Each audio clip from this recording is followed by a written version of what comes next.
1:30. Now we're 6 minutes late. Hope you're well. Thank you for your patience. Really appreciate it. We're live from London Heathrow. This is at the Thistle Hotel. Look them up, folks. Great place to stay. There's a deck right down there where you can go and view these amazing landings and get yourself some breakfast and dinner and bring some friends or do whatever you do. But anyway, we're going to get straight on with it. We've got approach, we've got departures going out, we've got touchdowns here, we've got Heathrow Terminal 5 and the satellites right opposite us, so we've got a lot of activity. I'm going to jump on the chat and enjoy the show, and let's get on with it.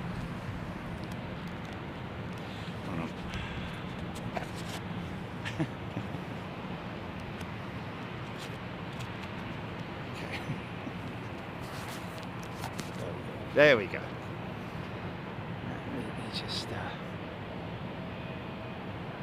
the settings and all that, blah, blah, blah.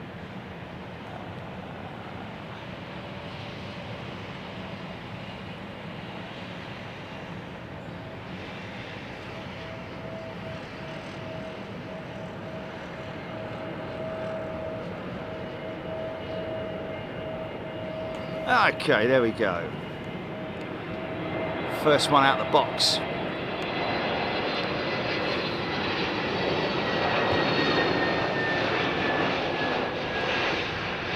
Is it? Wow. Bleeding show off. Smooth.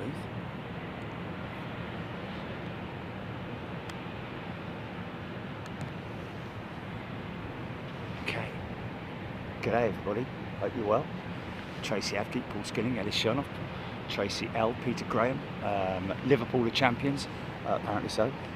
Richard the Roadie, Sue, Feather Duster, Barbara Seagal, Lorraine Gallymore. These are all members I'm reading out, by the way, folks. They're all highlighted in green, as you can see. Martin P, Bob Shalvoy, Miss Adventure, try not to double up on it, Youssef, Martin P, Catherine, Bryden. G'day everybody, hope you're well. Roger Slater. Yeah, might be a bit early for us, Roger. But for those of you who are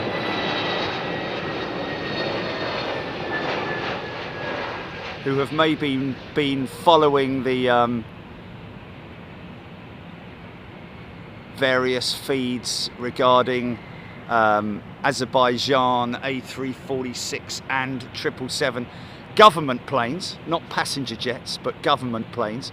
They do have a passenger 787 that we've seen in here from time to time, as well as a 320. Not sure exactly which model, but seem to recall it was a small one. But anyway, yeah, due in today, well, due in about what? John Grinham, thank you. Ian Foley, Gareth Brown, Anthony Allen, Catch the Pigeon, Roger Rabbit, Dave Bryan. Good that everybody's got their names back as well. Flying Bedstead, Basil Sims. Basil? Beverly George, Paul Goldsworthy. Good afternoon, everybody. 1,400 people watching, and we've been live for 3 minutes.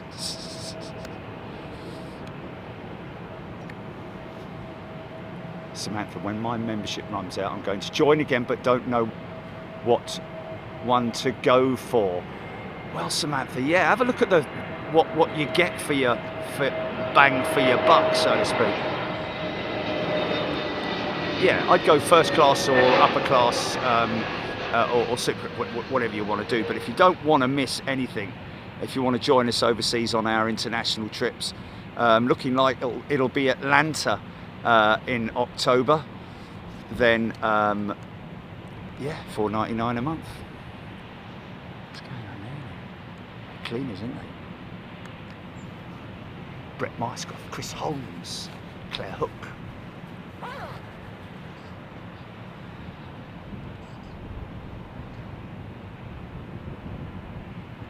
Need a lot of people to clean that big old lump, didn't you? Eh?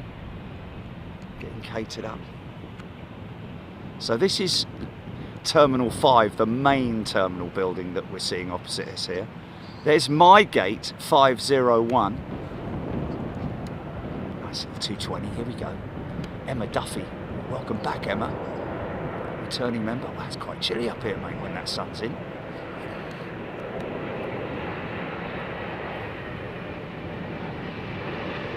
Mazza, loads of planes in Atlanta.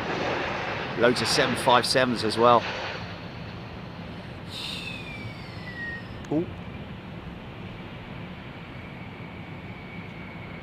Oh, look. It's interesting. It's not me flying that, is it? Everyone's shouting at me on the chat. You've left your gear down, mate. It's quite a rare sight to see a 320 doing that. It's normally like a 330 or a Dreamliner, but that is probably some kind of issue with the hydraulics in terms of the. There they go. They're going up now. So it's quite a short extension time, wasn't it? Normally it's about 2 minutes to allow a brake to cool or to spin out, finish its spin cycle.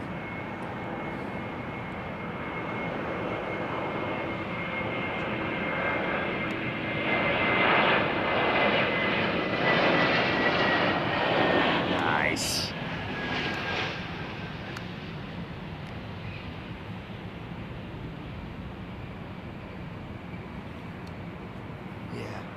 Don't know if that was hot brakes. Not sure if that was hot brakes. The reason I'm saying it is because normally it's around about 2 minutes that the systems are allowed to allow the system to cool down using the natural airflow. But yeah, a bit of an interesting one, eh? Aaron Thomas 319, not 320. Wayne Matthews 10 Aussie dollars. Capital job, old son. Thanks, Wayne. I like your emoji, mate, or your profile picture. That's pretty cool. I like that. Disney Sally is a brand new member. Welcome, Disney Sally. That was 777 from Seattle. Aaron Thomas saying. Catch the pigeon, yes. Don't worry, catch the pigeon. I have got the mail. I will be opening that on the next sim show whilst I'm in flight. Probably against company regulations, but hey. Oh, tiny bit of crosswind, northeasterly, isn't it? Deirdre Rabbit. Dave Carrington, CX7 due to arrive 16:20. So we've got a 747, an A346, both on the same day. How about that? So I tell you what, we might get a bit.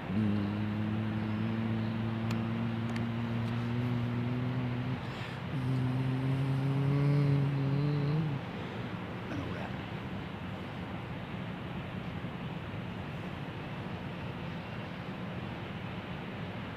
Fly girls watching with a hubby PJ.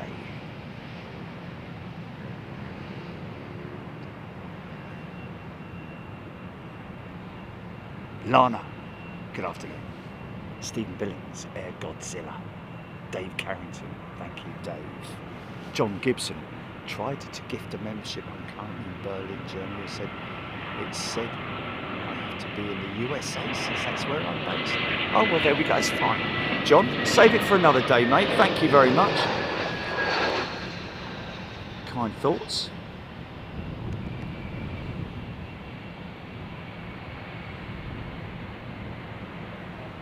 Jill Blakeney. Samuel J. Mixes. I love this view and angle. Perfect lazy Sunday after a good party yesterday. Yeah, you sit back and relax, Samuel. So we have got departures going out of 09 right as well. Jasmine Fogg, thank you. Wind 350 at 10. That's a 10 knot wind. Cabin crew Mike.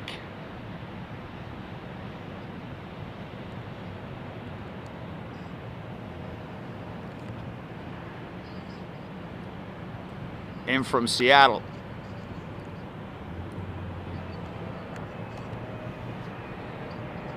Okay, we've got cabin crew going out today. We'll try and catch him. What's he, BA or Virgin, right?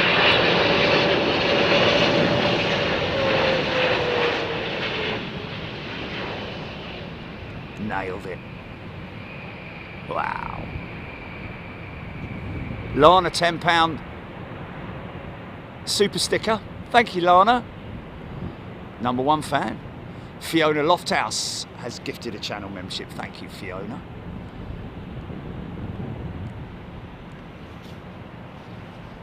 Mark Abraham, good afternoon. Ooh.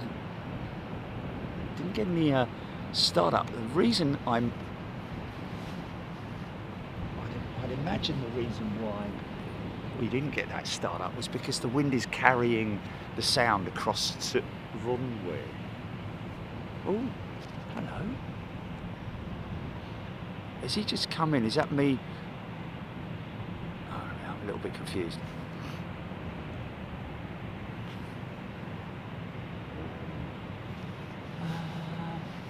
Digital David, good afternoon. Joe H, I was hoping to see you last Wednesday as I was staying at the Courtyard only to discover you were in Alaska. Yeah, that happens.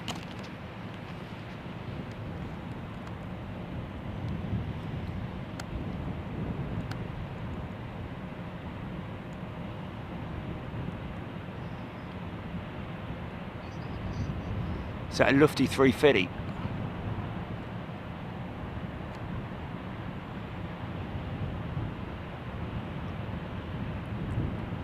Lufty 359. Eliana Gilbert Fishlock, £5 super chat. Good afternoon, fellow big jetters from the Fishlocks.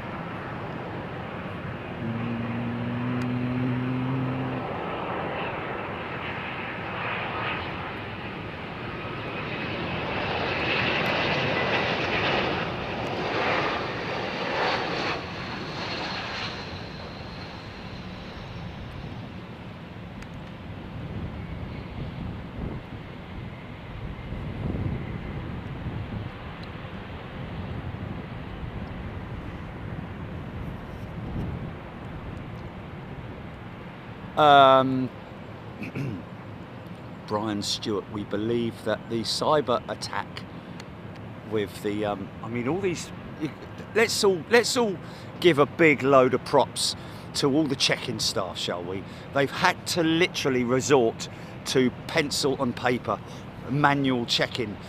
Gould knows how they did it, because I believe that it's possibly also linked to the bag tags as well. So imagine all of that, having to go through all of that.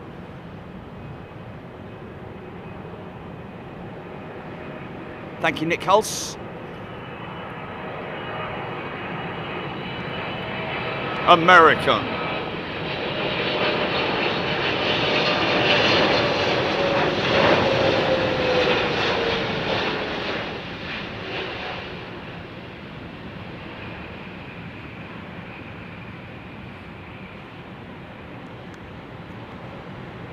Yeah. Obviously the owner of a BMX, that person, that pilot.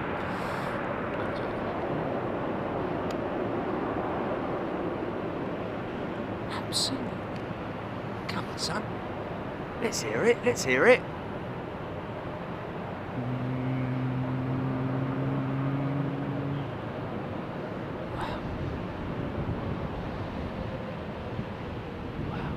Along that triple.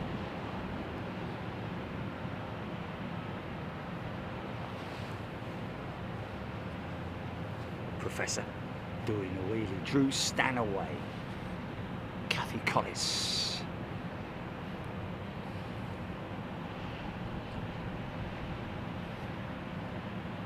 So, yeah.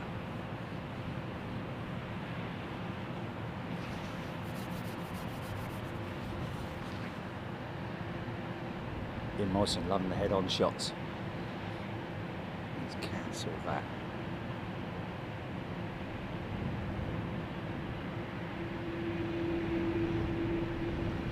interesting bit of news I read about the mystery surrounding an A380 which has been hauled out of storage.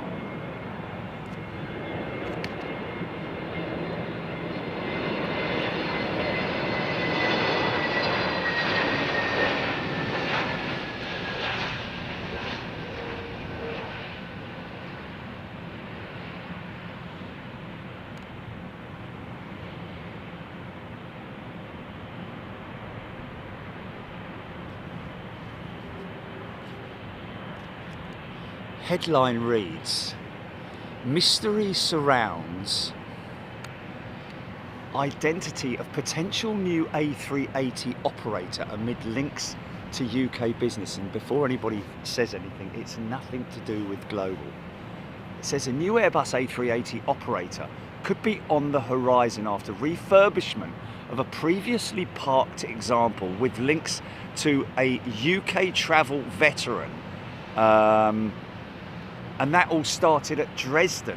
Of course, we're all aware that Dresden is somewhere that A380s are sent for maintenance, repair, refurb, etc., etc. Yeah, that is parked up there. Yeah, but this is another one. So it might have been parked up there for some time. I don't know. It says, although the identity of the business behind the reactivation of the Super Jumbo is unclear, analysis of the registration data and company filings hints at the involvement of a UK company. Research carried out by Flight Global's partner outlet Aero Telegraph reveals. This is an aircraft with which is historically has the 50 years left of the coral reefs livery on it. It was registered as 9 Hotel-Mike India Papa, most recently operated by Portuguese wet lease specialist Highfly. The A380 arrived at Dresden Airport on the evening of 12th of September following a flight from Tarbes in southern France, where it had been stored since 2021. So that's poo-pooed quite a few people. It's like, oh, I know what that is. Hey, this could be our Carol Jilly.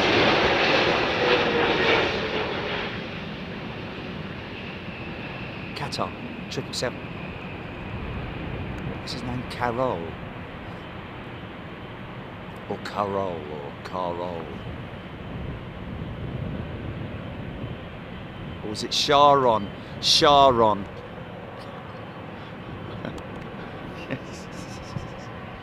Sorry, mate, if that was you. Sharon, that was it, yeah. Yes. No.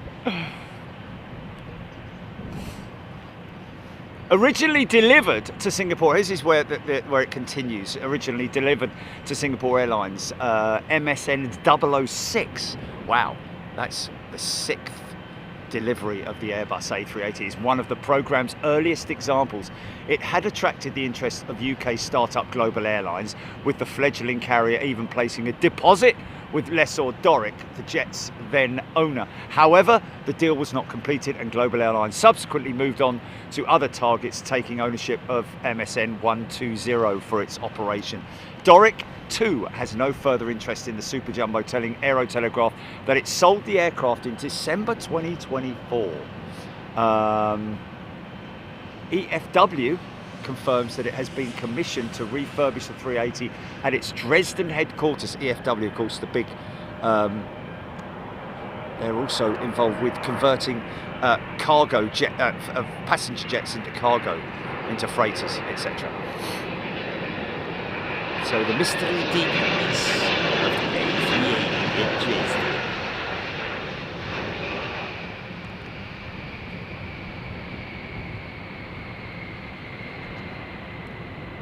EFW quotes, "The aircraft is in very clean, good condition.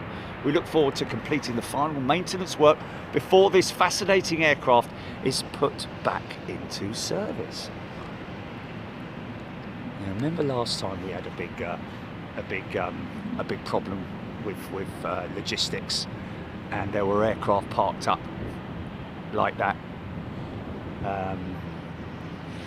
and like that, and like that. So, and like that. So, related in some way, I'd imagine, to the technical issues that Heathrow are having right now. Poor old Heathrow, they never cop a break, do they really? Mind you, it's affecting a number of European airports as well, not just Heathrow. I think it's Collins Aerospace or something like Collins that manufacture either supply the software or the entire systems for the automated check-in systems, and also where you check in as well.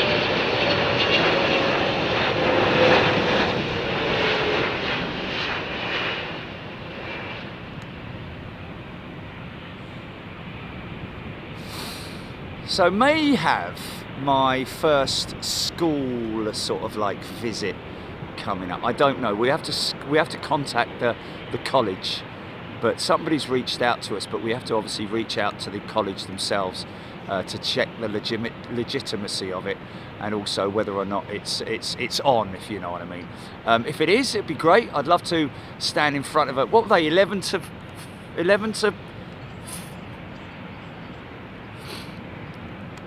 Okay, right, okay. But it's still linked to the school, isn't it? Yeah.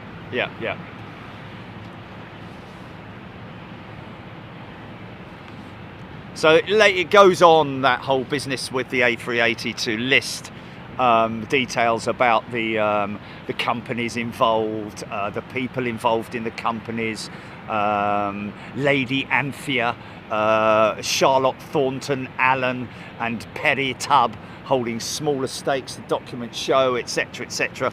So quite interesting really, as someone else sort of jumped on the whole global bandwagon-y type thing. I wonder, well, we can do that, you know, we start a bloody airline. 737 inbound, high power, high stream, here we go. She's a ghost ship. This is an example of an aircraft that's been leased by an airline due to probably an aircraft that's either in maintenance or is on the ground as a result of, you know, engines. Oh, blimey, slow down, mate. We've taken off or what? Look at that. The speed he's going. It's way over 18 knots, isn't it? Blue Balls is a returning member. Welcome back. Brian Stewart, Joe Bailey. Oh, first day of fall or autumn. This guy's in a serious hurry.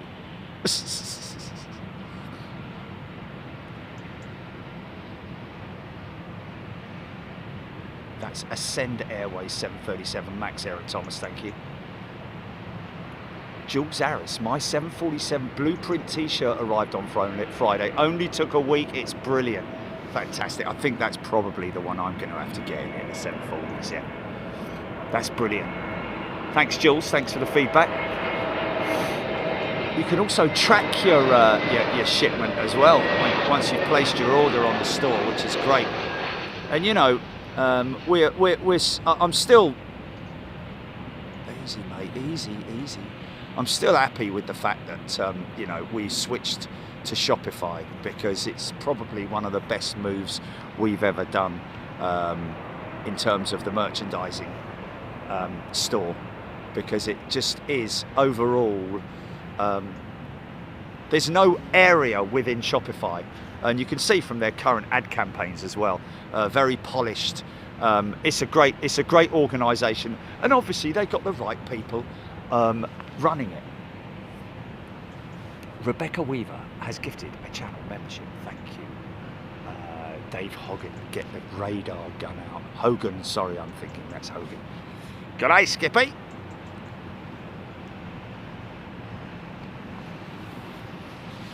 Aidan Campbell, number of stored 747s is dynamic as parked. Aircraft may be undergoing maintenance for an eventual return to service or are in LTS for retirement or scrapping. Yes, indeed. I'd imagine with the large number of 747s that are still operational, you know, you see these 747s and other jets that are at the scrap yards without any with the majority of their major components removed, i.e. flight control surfaces, flaps, slats, hydraulic systems, rudder, elevators, undercarriage, engines, flight deck, etc., etc. And so they are literally just the skin is left, you know, the interior, the cabin components, toilets, galleys, cargo apparatus, all that kind of stuff is generally removed before all you're left with is just this poor, sad, lonely aeroplane with nothing left. It's dead by then, isn't it? It's been euthanized.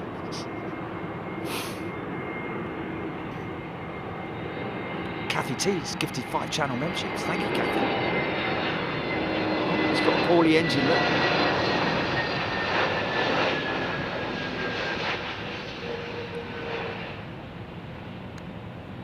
Again, I can't emphasise enough how happy British Airways must be that they opted for the LEAP programme and not the Pratt & Whitney programme. Although the Pratt & Whitney engine is a more efficient engine than the LEAP engine at this stage, partially down to its geared turbofan technology. In other words, it's a planetary gearbox system, amongst other things. But yeah, even so, the amount of money that's being lost at the moment by operators, and of course the amount of compensation that Pratt & Whitney are having to throw at these operators for loss of. Look at the flex on those wings, man. That's an A330. Isn't that beautiful, man?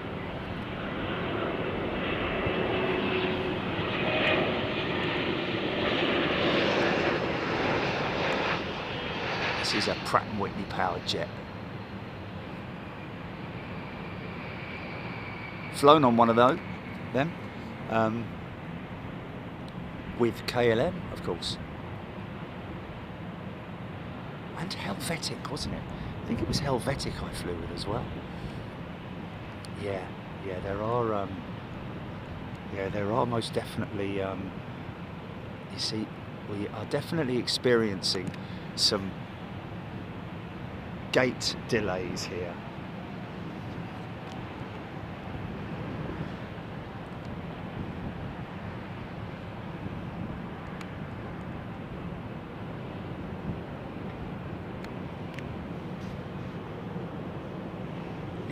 Do love an A380, RDUK, Ian Morrison, John Gibson, 339 showing the flex, yeah.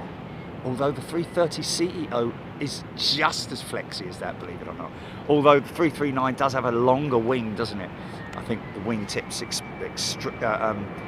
extending it by about 8 meters, maybe a little bit more than that.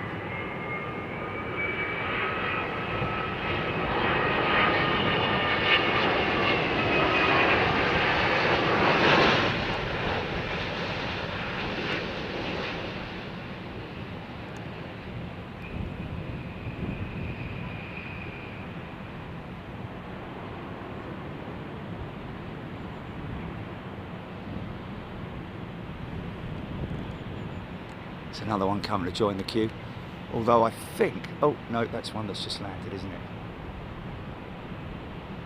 Yeah, Thomas, WestJet. Wow, I tell you, man.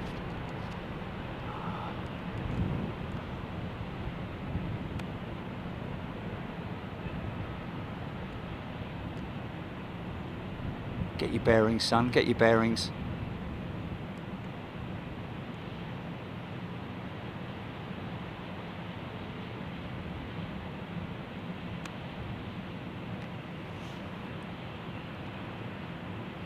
So gracious in that banking turn, isn't it? Any aircraft, really. Especially when it's, excuse me, being hit by the sunlight, sunshades and dappling of the wings. Nice.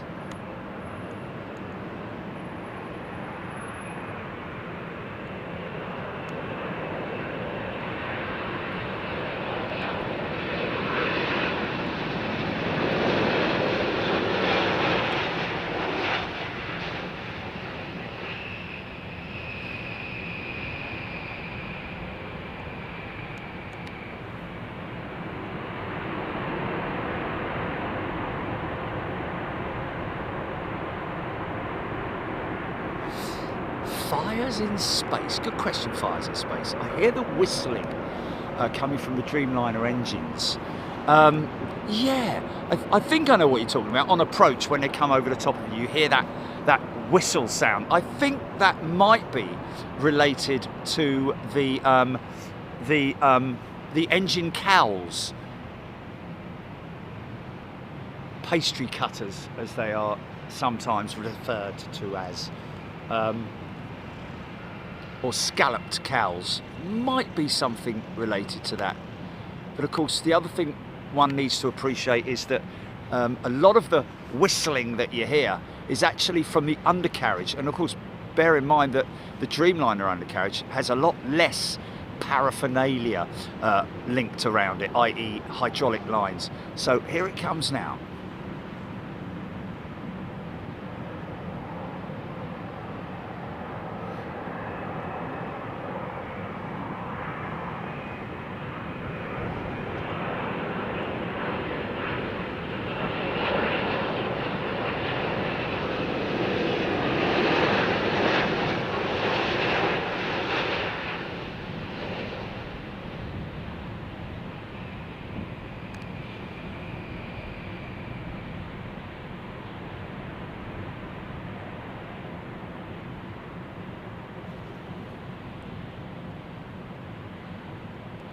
Scotty too, there's almost a musical mechanical tone. He's been watching the wonderful mechanical musical mouse organ.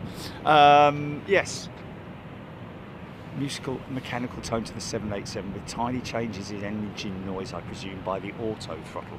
Yeah, everything will be auto throttle, although old Screaming Emu did say the other day that in high wind situations they may turn auto throttle off.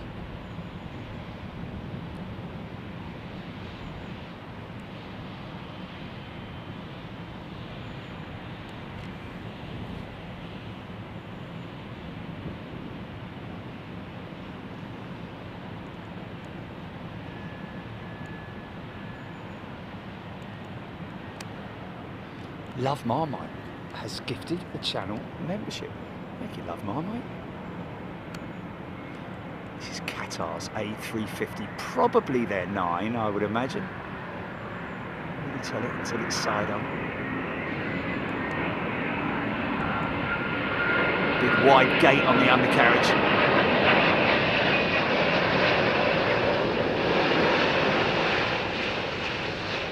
Watch the elevators as the aircraft touches down.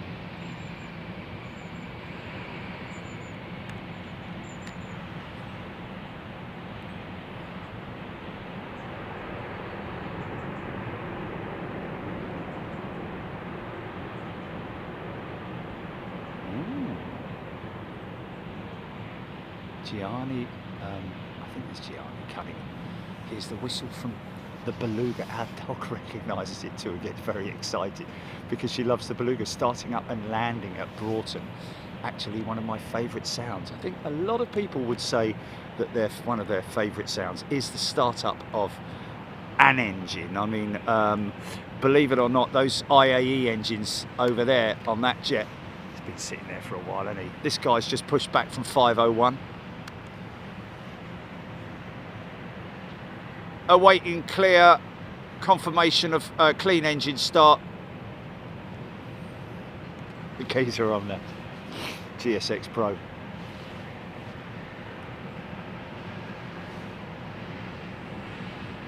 Big Mac.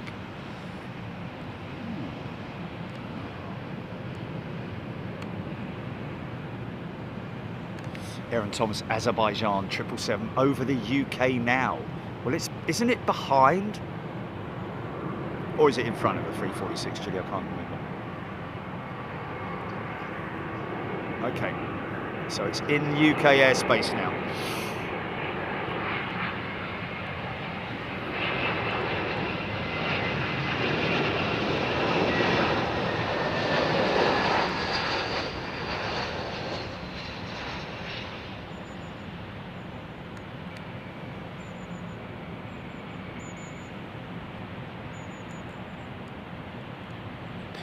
It's going to be on BA Jet at 0800 tomorrow.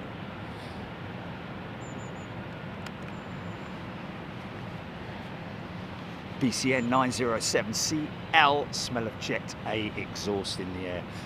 Well, it's, if you whittle that down, what you're really smelling is the kerosene from the engine, and that's more prominent when the engine starts. Well, yeah, mainly when it starts. Not so much the smell of the exhaust. The exhaust smell of a jet engine is very much like, oh, got a bit of funk there, look. Very much, oh, let's hope they don't bring it. This is the other thing, of course, folks, that we discussed yesterday when we were at, was it yesterday? It was, yeah.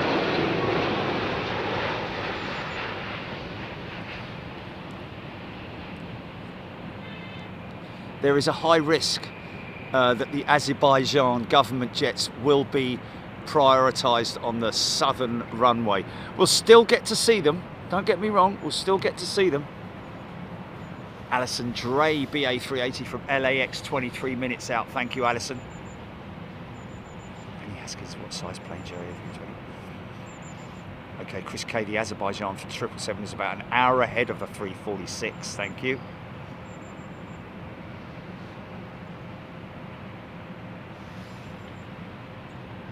What's that?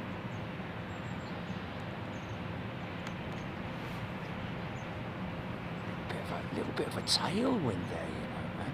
I can feel it behind me.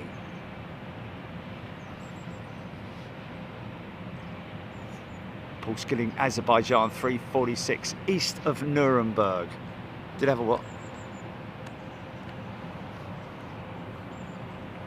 Oh, okay. Oh, yeah, right, yeah, no. No, it's my shoulder, man, it's my shoulder, honestly, it's my shoulder. I'm standing back from all future games involving my shoulder, although I can't say that because I played golf, didn't I? And it was absolutely fine last time. And I shot 36 points, so can't really excuse that one, can I? Anyway, whatever, back to the planes. Feather Duster, are the Azerbaijan planes here on official business or passenger? Feather Duster, I had forgotten about it as well. Yeah, they're more likely here on a government business, Feather Duster, I'd imagine. In which case, that's why I say that there's a good chance that they might be given the right-hand runway, just for less taxi distance and time, because they'll probably be parking up at the private terminal, the Privat terminal, I'd imagine. Wind 30 degrees, 15 kilometres an hour takeaway.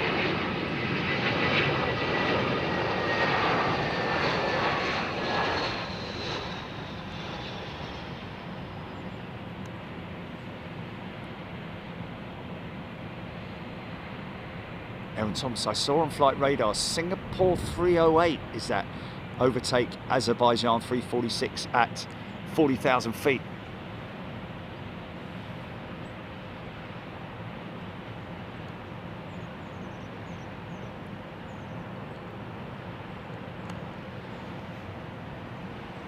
Richard Dockeray, when they reverse thrust, how is it some reverse thrust and some don't? What are we talking about, Richard? When they reverse thrust, how is it some reverse thrust and some... Oh, Richard, that is purely down to the weight of the aircraft and more, you know, the conditions really. But some aircraft, yeah, will not use their reversers. Mainly they do. If anything, well, when I say they use them, they operate them, but they don't operate them, if you see what I mean. They activate the sliders. That doesn't happen on the Trent 700 though. Very rarely will you see the Trent 700. Well, I don't think I've ever seen a Trent 700 engine that has, because it's got the hinge door mechanism reversers, which come out like flower petals. I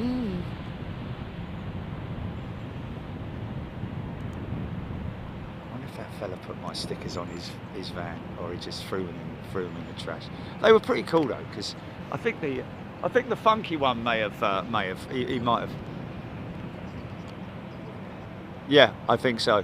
Yeah, that's a guy who loves stickers, innit? Yeah.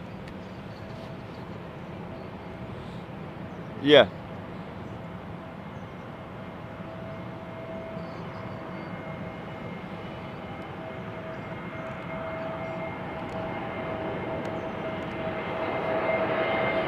Yeah, we definitely need to get the next, somebody's saying there, John Brunner, about the next Euro operation being Frankfurt. Well, yeah, I mean, it's highly likely that the next Euro operation will be Frankfurt, because we've done Schiphol, but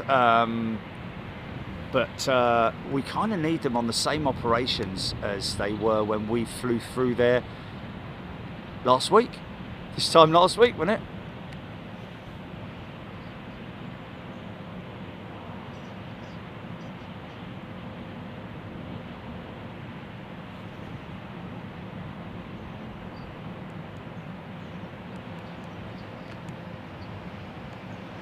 Of course I would. Oh, anything if I have to.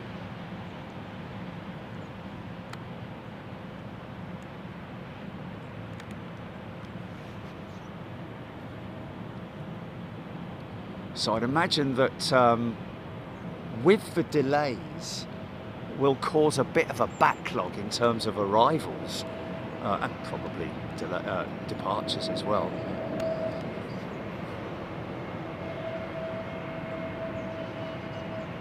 Yeah, we did. Yeah, we're due a Toulouse, aren't we? Oh my goodness me, how terrible is that?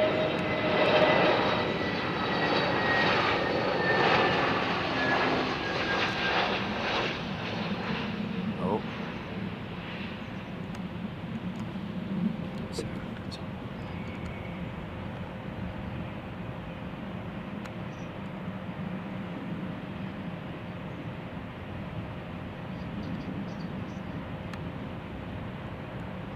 That's United, isn't it? I think that's United, mate. 787-10 possibly. Is that a 7810? Oh, imagine that, mate. Isn't it annoying, man? You're sitting there, you've landed 40 minutes ago, and you can see the gate. It's KLM, was it? Seriously? West. No, not really. No, direct west.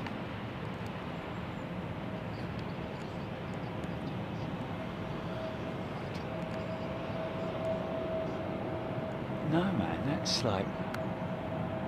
Look at this, look at the screen.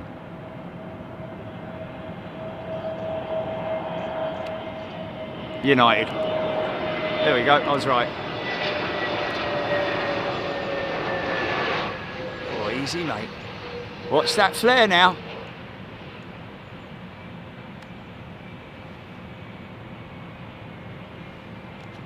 Thank you, Jimmy.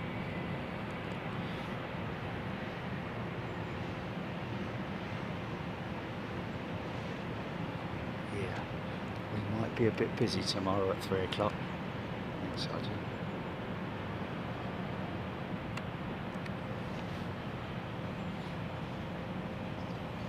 Thomas. United Athens to Newark, New York. people skiing, thank you. Nigel Armstrong got the zoom.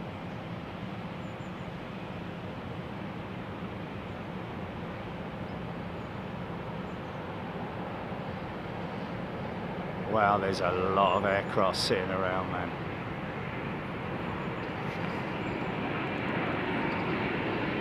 Okay. 777 out of the Lamborn. That should track right behind me, I'd imagine, that Azerbaijan 777. I should see that, albeit long range, but it is dark blue, so it should stand out a mile, I would have thought. So it's come out of the Lamborn. Oh, start up.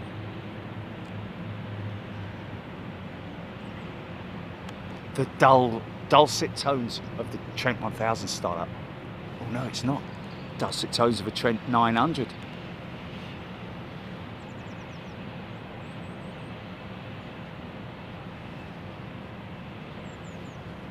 So was that a single loop?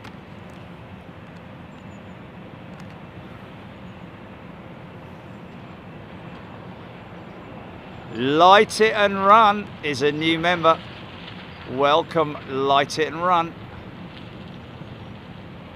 James Taylor had a nice surprise of the Lancaster flying over Halifax this afternoon. Stunning aircraft, yes.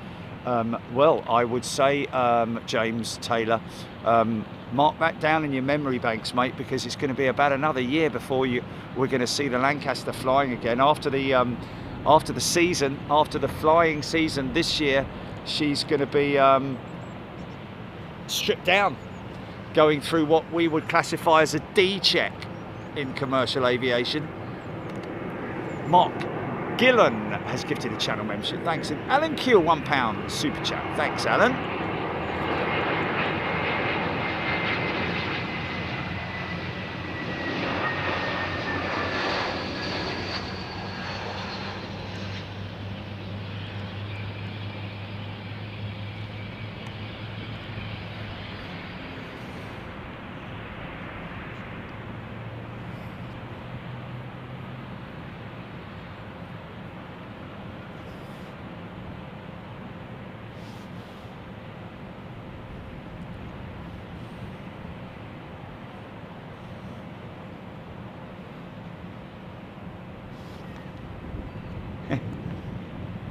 I so want to say something, but I can't.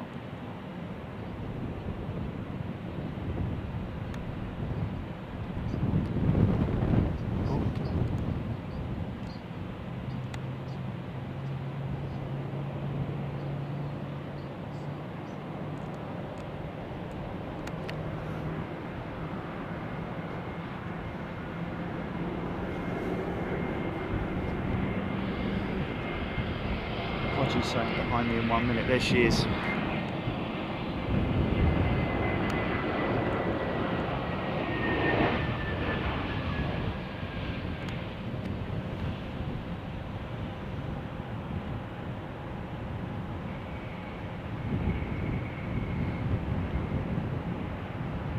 That's the Azerbaijan government 777, folks. Well, we believe it's government, or it may be a passenger jet being used for government purposes.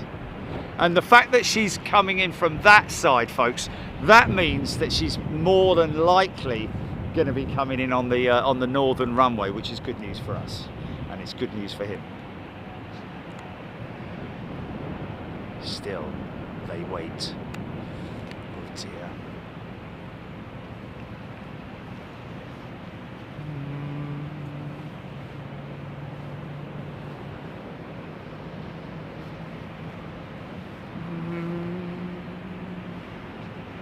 Sing it, sing it.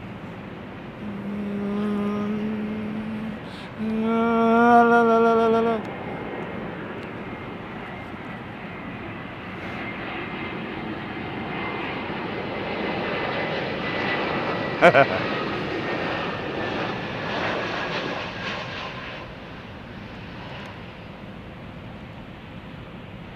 Oh yes.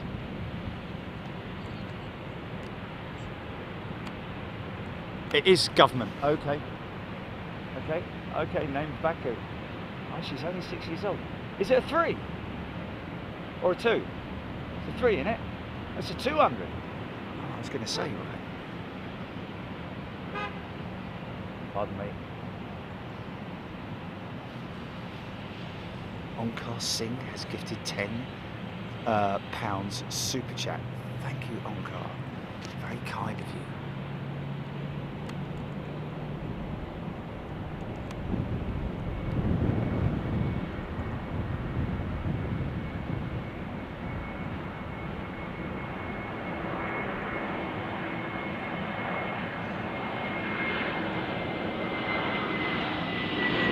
Light it and run. Is there arrival time based on touchdown or gate arrival?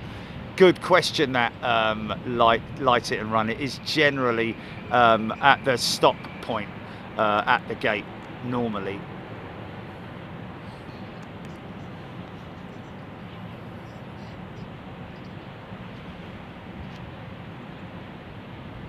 Kevin Parsons, Helen Cook, Aaron Thomas 380 on finals. There she is, just pulling into the back of the stack right now. Look at this. Look. No, it isn't.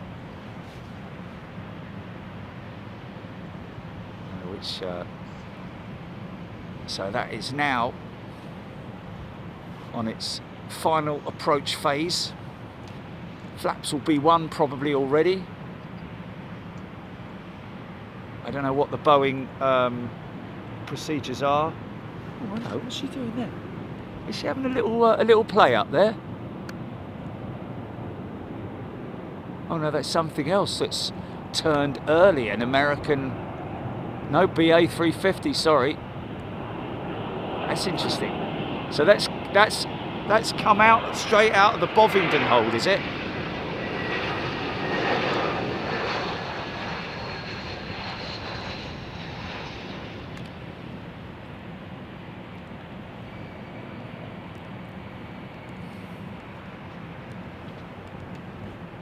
Something over the top. There's something over the top.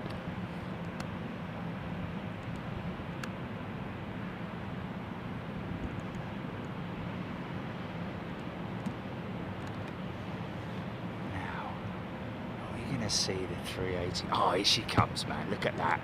Here she comes. Yeah.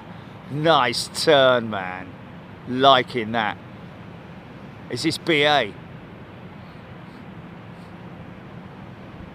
Right over the golf course, man. From Tokyo, BA8. Thank you, Aaron.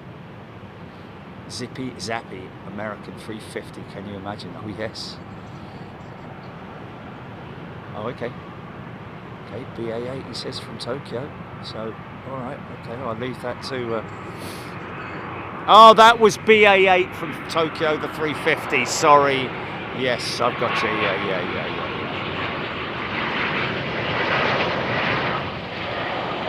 This is 268 from LAX. Craig Russell, thank you.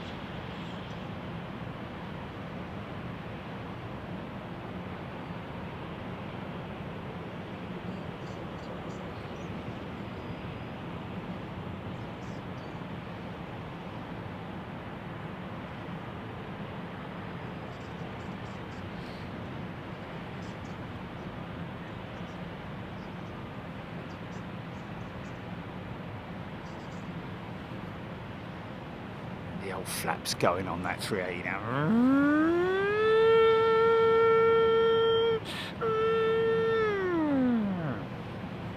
Little tiny adjustment. They have 0.5 increments on some of these jets now as well, or they are considering offering them as an operational increase in operational efficiency.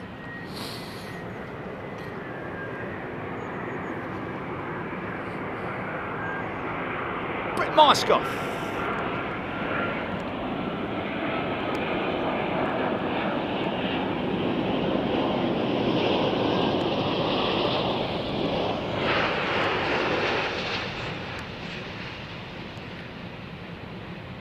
Scaramouche, Scaramouche. Can you see the big wings now?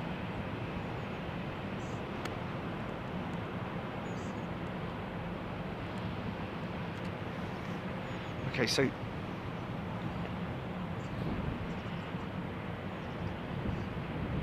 Oncar sing another £5 super chat. Thank you, Oncar. They just look close. They're actually not very. No, they're not. They're not side by side. These aircraft. I mean, there's a lot of people watching right now. Maybe for the first time. Not just yet. Not just yet. No. Okay, we should see the Azerbaijan triple. Oh yeah, there she is.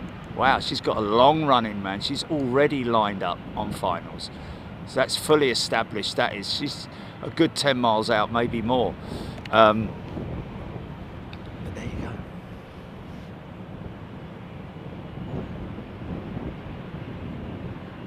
Chris Clark has gifted a channel membership. Thank you, Chris. Very kind of you.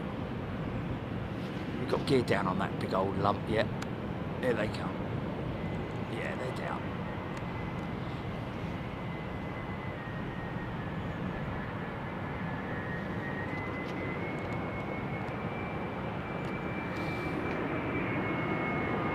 There's that whistle.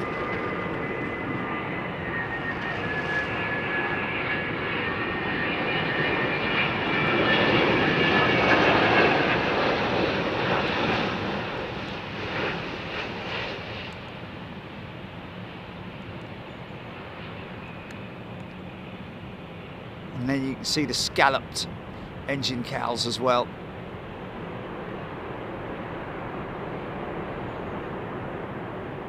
Exclusively developed for the Dreamliner program initially, and then obviously then added to the 747-8 Intercontinental with the General Electric GE NX engine. James S has gifted a channel membership. Thank you, James.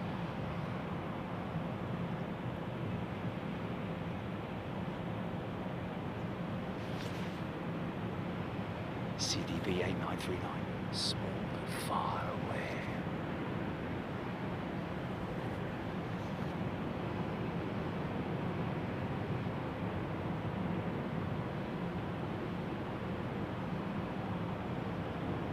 Melanie Haradi. Here comes the big leg.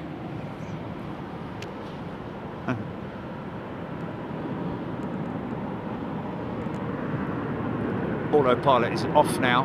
This is manual, but you more or less don't have to make any adjustments.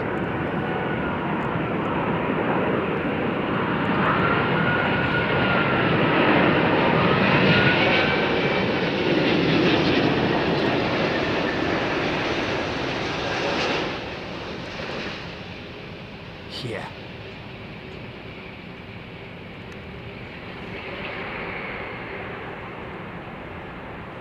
Only inboard reversers on the 380, of course, and British Airways generally, well,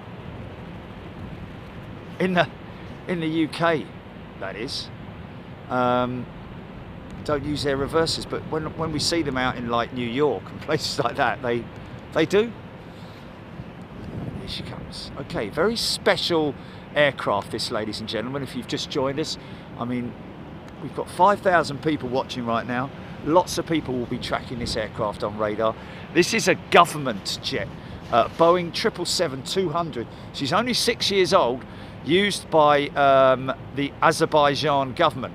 They also have an A346, so it's a big contingent coming into London. Not sure what it's for, what the relationship is, but it's kind of rare that you get two government jets in. I mean, we have had, for instance, remember back in the day, the Qatar Emiri 34500, 747-8 as well, of course. But nowadays, it's just their little 319, isn't it? Anyway, nice livery on this jet, folks. Look at it.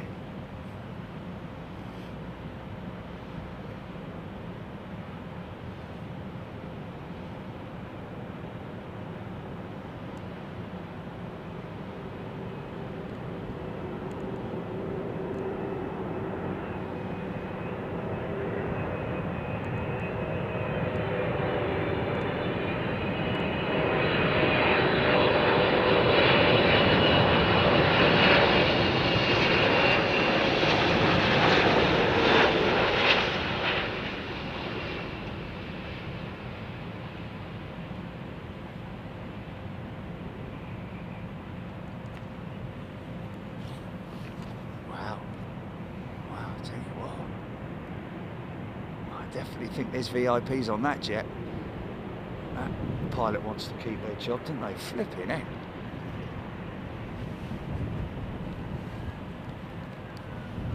Fair play.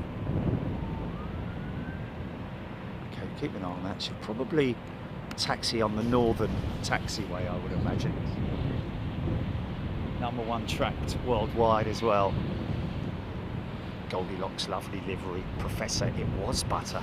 And yes, Professor, the A346 is also on its way in about, what, 50 minutes? Something like that?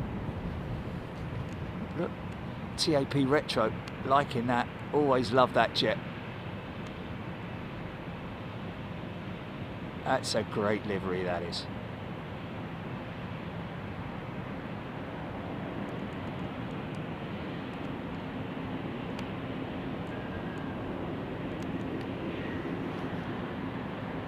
Yeah, GE90's bolted to that thing. Nice.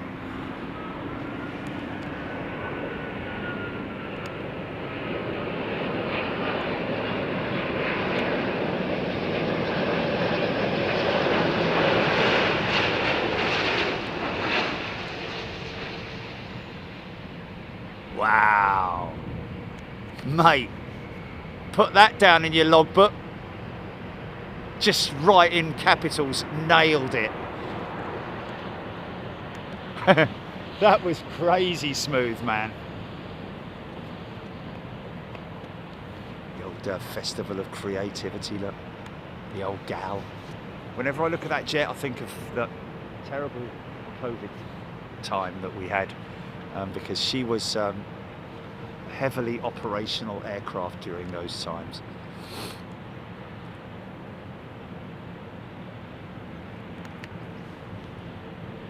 Nice and gorgeous 350.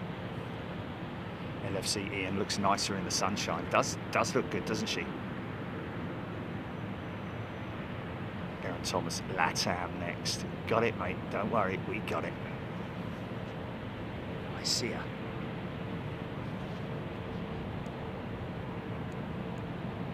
Dan, thank you, Dan. Oh yeah, here we go.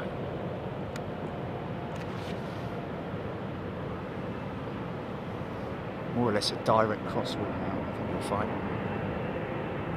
Craig Russell. That's now right, here we go.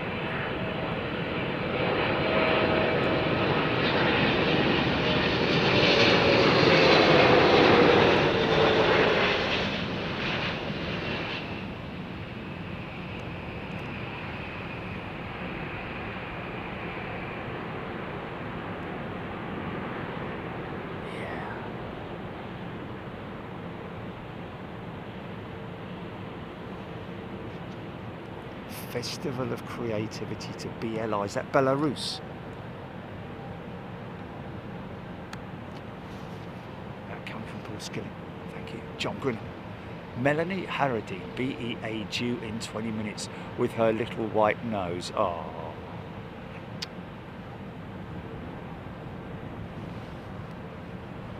I do hope that they, obviously she sustained either a bird strike. When I say a bird strike, it could be a very small bird, it could be a very large bird, but you know, or that nose is in for some kind of inspection or repair or whatever.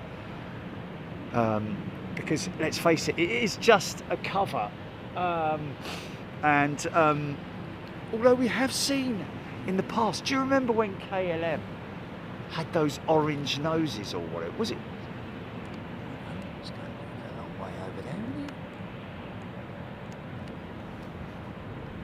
It's just taxiing along right at the top end of the runway. Entrance to Zulu, is it? Another 777. Thank you, Professor. He's coming back for the next Azeri flight. This is Aziz's flight. Yeah. And don't forget, folks, vortex.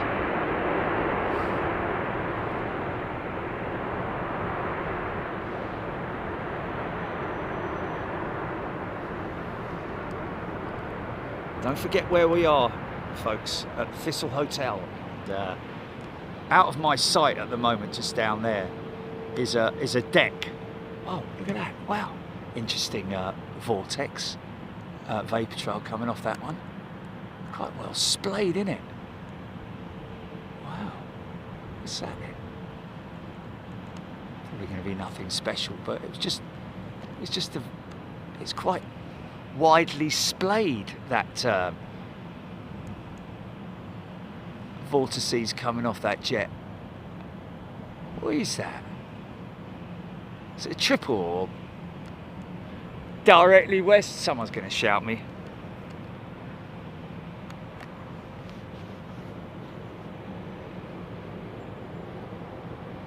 Margaret Burnett, Ian Morris, Angela Drum, Air Canada triple, right? Okay, there we go. Stuart Wheeler. When they need to, Stuart, I think. Whether it's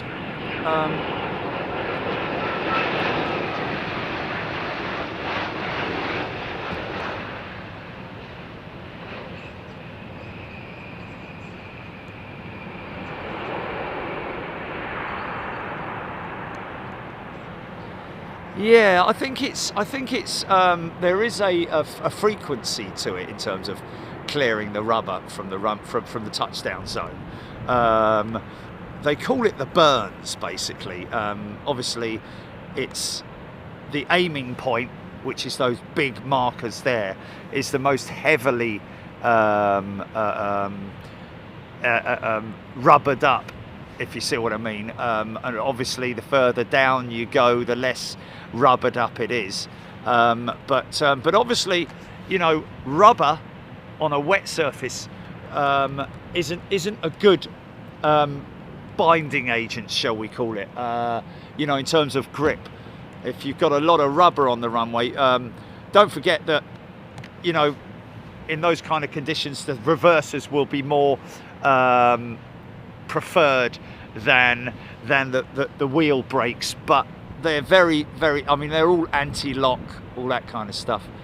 But yeah, kind of drifting off on that one. But the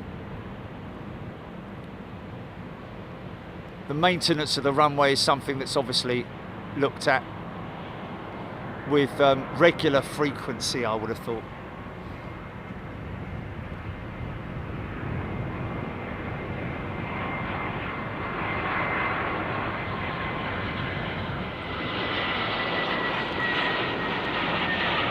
Yeah.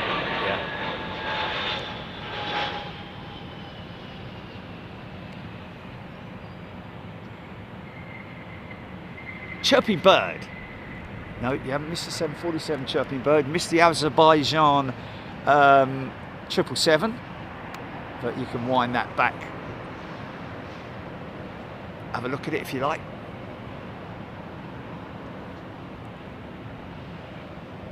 Hodgie behind you. Gulf Air Retro 787 inbound.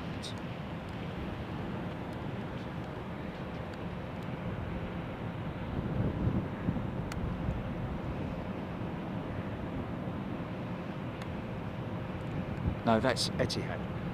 Okay. Must be a little bit further back, I'd imagine. Oh, is it? Okay.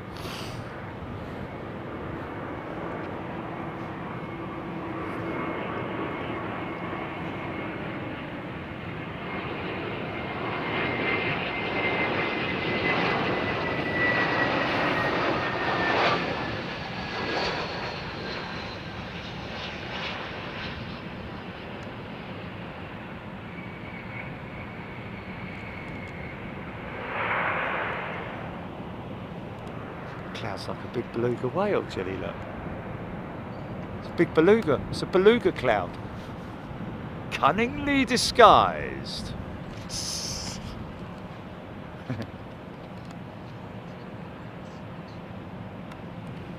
Yes, you could. Yeah, you should do that. You should do that. Yeah, yeah, yeah. Beluga cloud.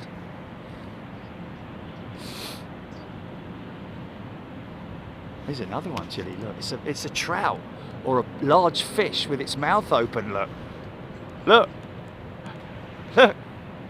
What are the? Is it a trout or a? Yeah. It was that big, mate. Honest. A pike. There we go. Don't tell him your name, Pike.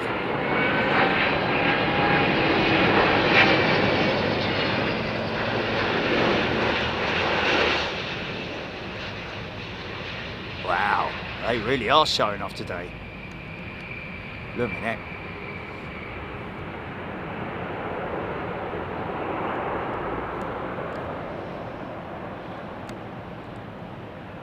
Triple 73. She's got a plaster on her engine. Look. Matt Jones, brilliant view from there. How's the winds? A bit breezy in Cornwall. Yeah, no, it's all good. It's all good. A little bit breezy, but not out of control or anything like that. Big cloud bass, Larry. Great flying fish, Michael Jackerman.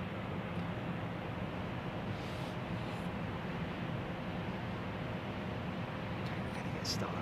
Highly unlikely we'll get the sound of the startup.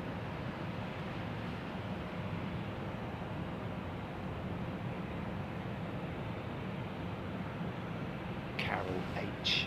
Kells, Redbud.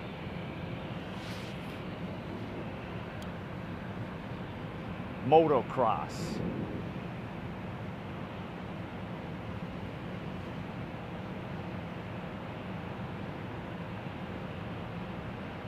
Well, Roger, 351,000 is long. Can't imagine a 2,000. Well, they are. It is in the think tank, isn't it? The 352, purely to try and counteract. It's not going to be massively longer, but obviously trying to counteract the 777-9, which interestingly enough, is that you, Dave? Interestingly enough, Boeing releasing the releasing images, or should I say possibly artistic impressions of their interior, their cabin. They will have mock-ups. Every airline every airframer, Boeing, Airbus, etc., have mock-ups at their facilities where airlines can come in and have a look at the interior of the jet, and that's where also I believe the interior cabin manufacturers / designers also meet at the same time to say this is the kind of stuff that we can offer you, different materials, different shades of plastic and fabric, and then you get down to the seat itself, and then the business cabin and all that. But Boeing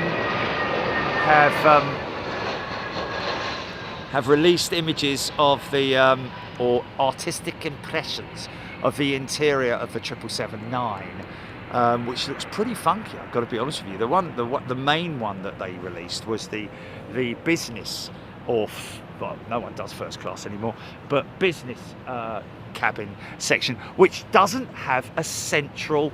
It's completely clean. The stowage bins are only on the left and the right. There's nothing in the middle. So they've made the stowage bins absolutely ginormous. Isn't there a point to which you can only reach in so far, though, to get your bin? I mean, you know.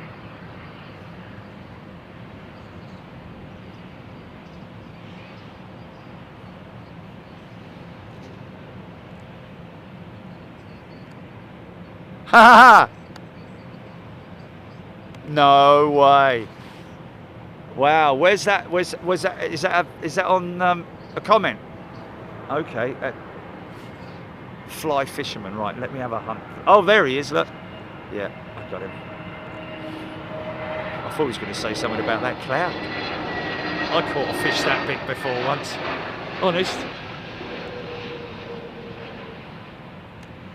Fly fisherman saying, hi Jerry and Julie, just had a few beers with 4 European pilots at a pool bar in Dubai. God, it's all right for some, isn't it? They hadn't heard of Big Jet TV, but they have now. They fly 737 cargos across the world and moving to the 777 soon. How cool is that, man? Yeah, well, big shout out to all of those guys. The last remaining 4.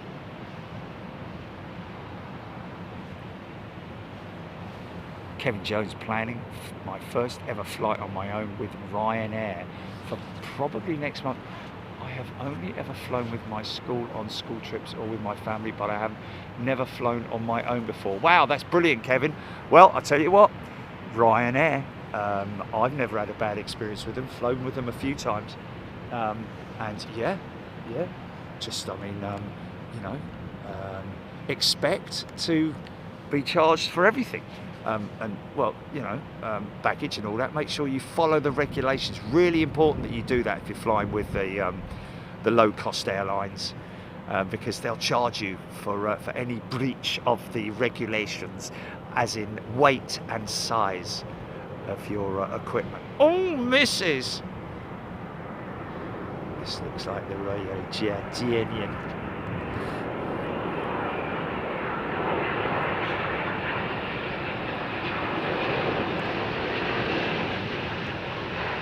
Now you see how much better it looks with all its engine cowls intact, rather than those white replacements that the some of the other jets have got. Oh, stutter.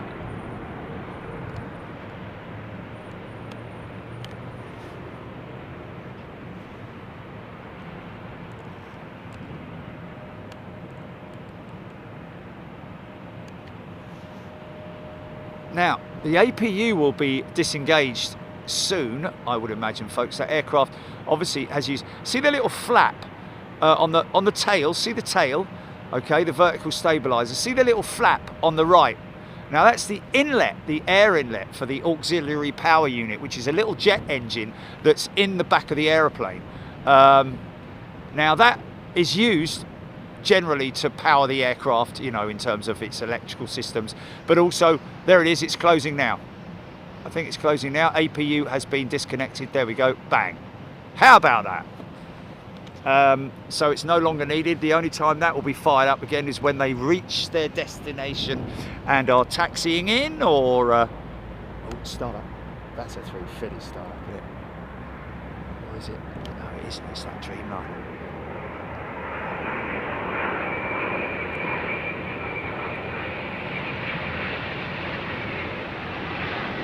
And of course the APU is the, oh, that's a bit long.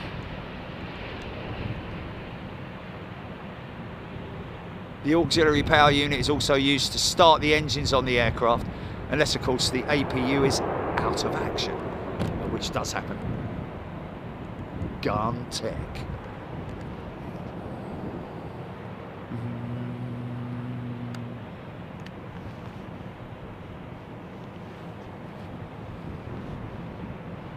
Gordon Freeman, A340 now south of Antwerp.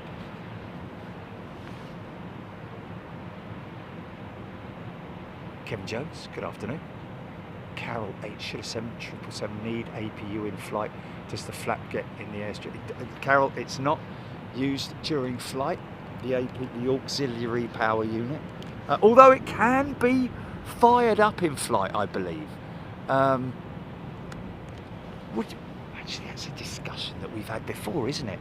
In terms of, like, you know, the Ram air turbine, the drop-down rat that we've seen on both the Boeing and the Airbus jets and other aircraft as well, but which is used to power up electrical systems, etc. But the APU, theoretically, I'm guessing that the APU could be fired up in flight. But yes, that inlet would probably be ripped off its hinges, I would imagine. Although it isn't just a door, it's a scoop.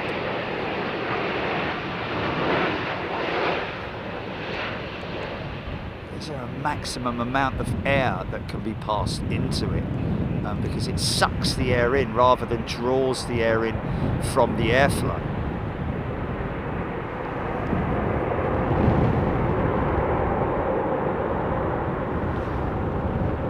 Yes. There's a duck, Julie. There's a duck. There's a duck. There's a duck. See it? Oh,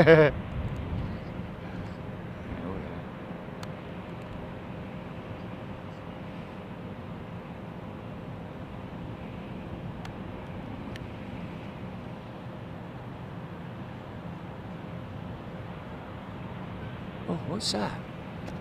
That was a bit odd. Are you pumping something up, Julie?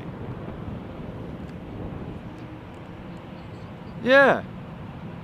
You remember when we had that echo thing that went zoo, zoo, zoo, zoo, zoo, zoo, zoo, zoo, and all that?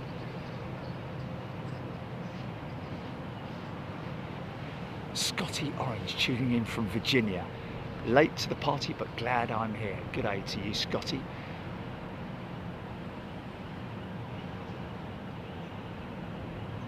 Zippy zappy, APUs can be powered up in flight. There we go. There are altitude restrictions on some models of aircraft when doing that, however. Yes, there we go. So I'm guessing that the APU would only be fired up in a desperate scenario, double loss of engines. But even then, well, yeah, I guess you could, because you need the auxiliary power unit to wind the engines up. Because you can't really start the engines just based on airflow, windmilling, etc. Because the combustor, the turbine, the compressor, and the intermediate turbine and the high pressure turbine, all of that equipment needs to be turned like on a gearbox, using a gearbox system, and I don't think even the most powerful forward motion, i.e. like even 300, 400, 500 mile an hour, maybe even more than that, would allow the engine to, when they started that 747 that went through that ash cloud, did they use the APU to start the engines? Or because I remember that they, because they were all crusted up, weren't they? Yeah, that's a good question, that. Loss of a single engine generator could be enough to require APU start Alpha Echo. Loss of a single engine generator, okay. Be enough to require APU start.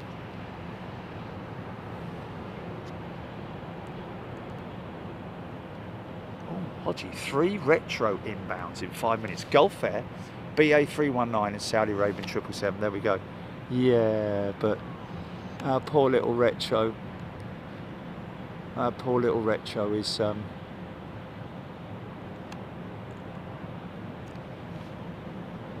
got to say, folks, I did a refresher course flight the other day, just Heathrow to Heathrow, and I've got to be honest with you, I think I've nailed it. Oh dear, but I really did this time. It always happens when there's no one watching. Nice Gulf Air retro, here we go.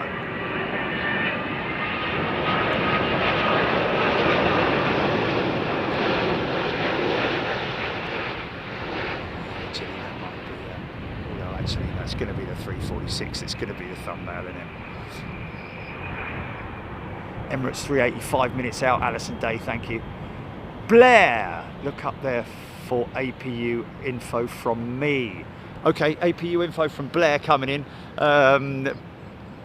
That is Blair, one of our pilots, resident pilots on Big Jet TV, now flying the Dreamliner with American Airlines. Oh, okay.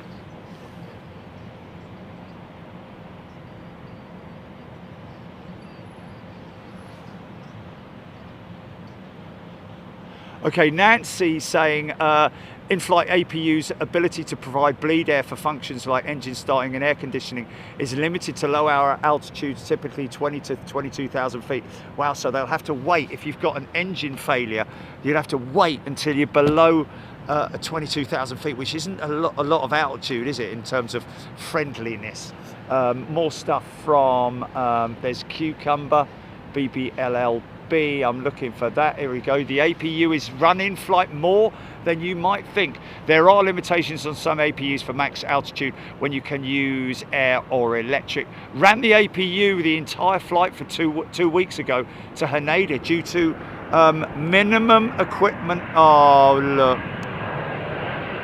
Oh, bless her.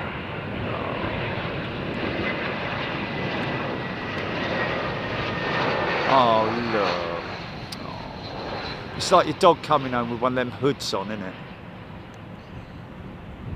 Looks all sad and we love you, we love you. It's all right. Just been down the vet's, gonna hopefully get that. Got to speak to somebody in maintenance at BA to find out if they're going to be replacing that nose. Radome. Thank you, BBLLB. Wow, all the way to Haneda due to minimum equipment list, I think that is, that he's talking about there. So the requirements are that, wow, run the APU all the way from the US to Haneda. That's crazy. And right on in your early career of 787 flying as well. Blair, how about that? So an early sort of like technical thing in your log. Captain's log, study 2025. Today, on our flight, we had to run the APU because Scotty didn't have enough crystals in the dilithium system.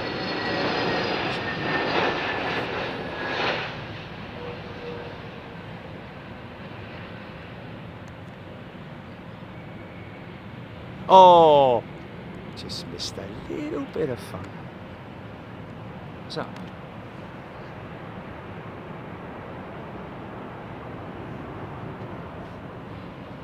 JP Krause. Sully used the APU after the US solar skis collision.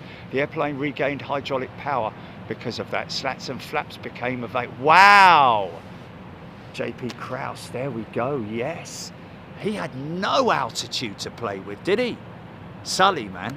I mean, he was under 10,000 feet, wasn't he? Or even less than that, 6,000 feet or something. Wow, fair play, mate. Because the APU takes about 30, 40 seconds to come online, doesn't it? So that well held, mate. Well held, Sully, old chap.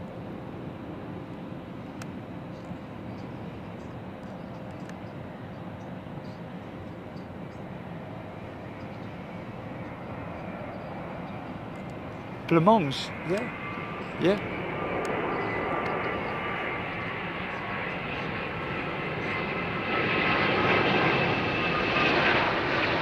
Blancmange.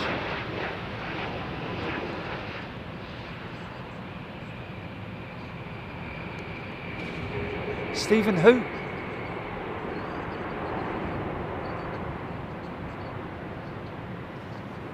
Okay, well, find out if you can. Oh, look. Yes, looks angry now. Look, Jilly. Looks angry right there. Very grumpy. No. No.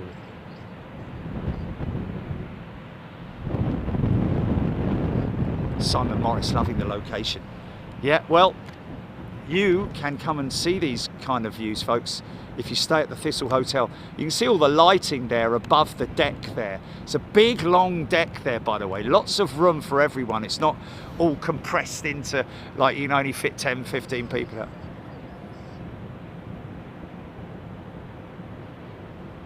Japan Airlines, second to land, I'm hearing. Is that the one lined up behind this one? Angry Birds, yes.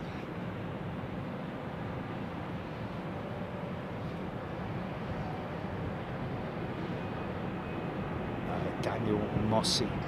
the Airbus speed protection system. Look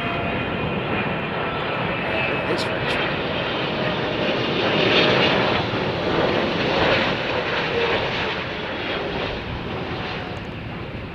Nice.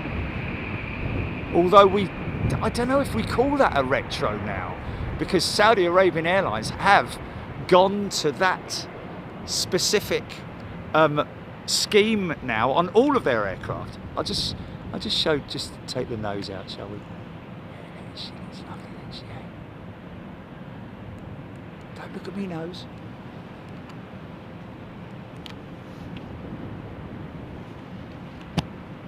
So that's interesting. I'd have to have another look at the whole Sully incident and see whether they do that on the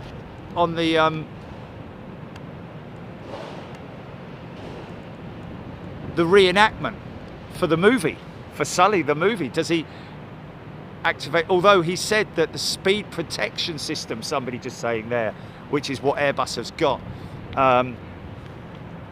But the speed protection system would be more surely down to, well, high speeds rather than low speeds, because if you lose both your engines and your flaps and slats are still, I mean, at that point in time, exactly at what point did he lose the engines? It was on the climb out, wasn't it?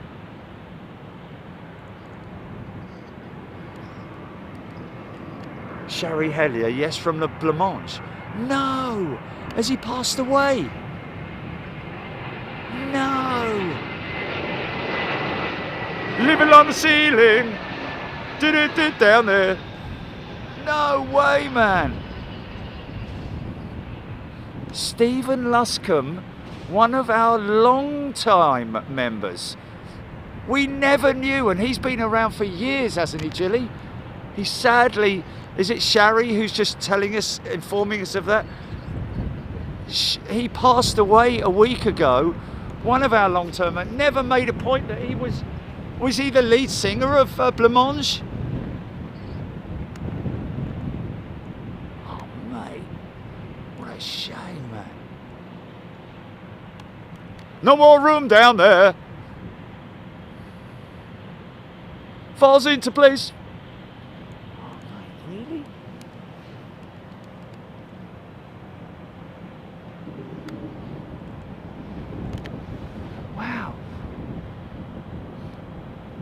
What a shame that he didn't let us know, because I could have done some Blancmange songs, couldn't I? That's probably why he didn't let us know. He wanted to remember his songs well rather than me singing them out. Okay. Oh, mate. Rest in peace, me old son. Japan Airlines. 1,000. Oh, God bless him. He must be buried locally then, Jilly, I'd imagine, if he was from Hillingdon. Oh, easy. Right. Well, you could probably find out, I would imagine. Where is he been? Well, maybe even have they had the wow, it's still going some.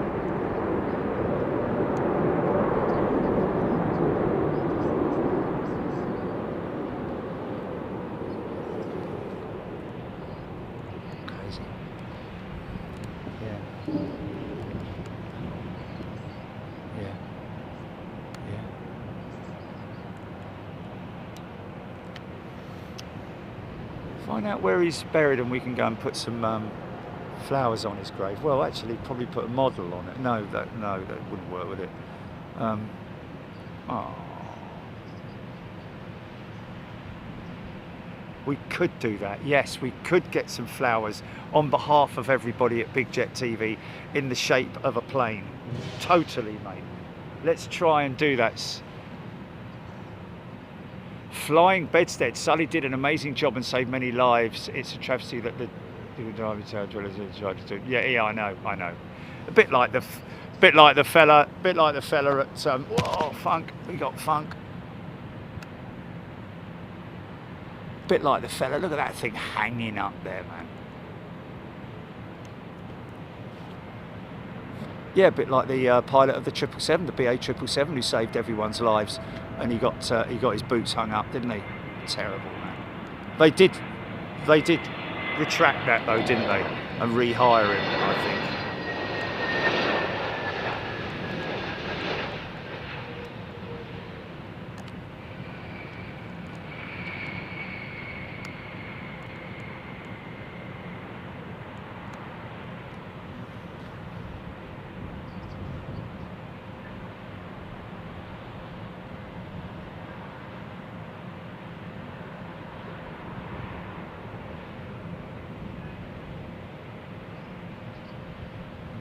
No, so many people mentioning had no idea. He never said who that he had any connection with. You know, what a humble gentleman, eh? To do that. Oh wow. And we're honoured, man. We've got some amazing people here on the channel, and that is very humbling. BBLLB 499 super chat for flowers for a fan. Yes. We should definitely do that, GP, man. Find out where he's laid to rest, and then we'll. I'm sure that will be available, won't it? If he's Kensington, if he lived in Kensington, then he'll I'd imagine he'll be. Is it okay? Mate, really? Stephen Luscombe, we used to chat with him all the time, didn't we? You know, he was always involved in the comments. Oh, mate. Martin Osborne, £5 super chat towards flowers for Stephen. Kathy H, $4.99 super chat. Thanks, guys. Yeah, I know I got BBLLB towards the flowers. Thanks, Kathy. Yeah, what a great show, man. What a great show. Okay, well, there we go. One out and one in. Hodgie towards the flowers, $4.99. Yeah, thanks, mate. Andy Trotman, £10 super chat for the flowers. Thank you.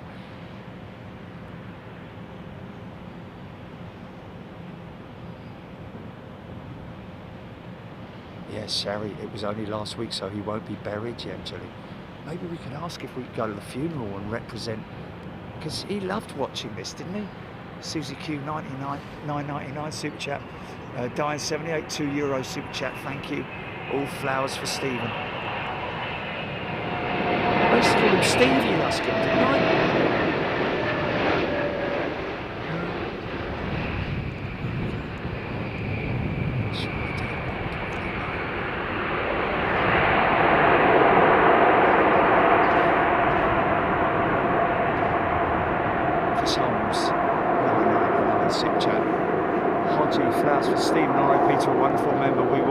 Yes, Paul Skilling, Linda G, $1.99 for flowers. Jules Harris, £5 for flowers. Oh, bless him, man. Why was he still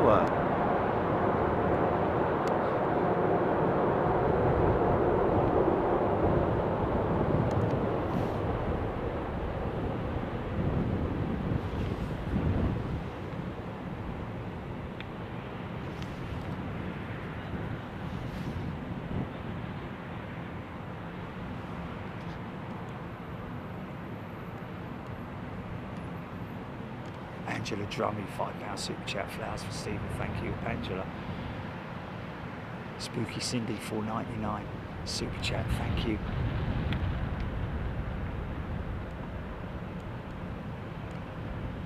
Oh, Stevie, man. Oh.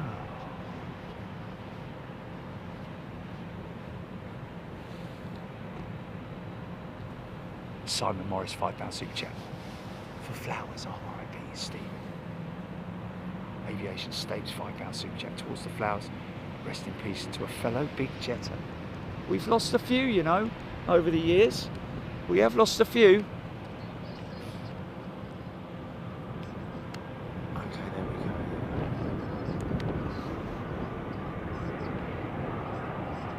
Okay, we've got a link to online condolences we're hearing here.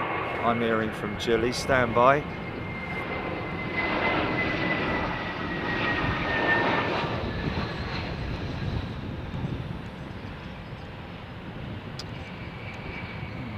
bless him, man.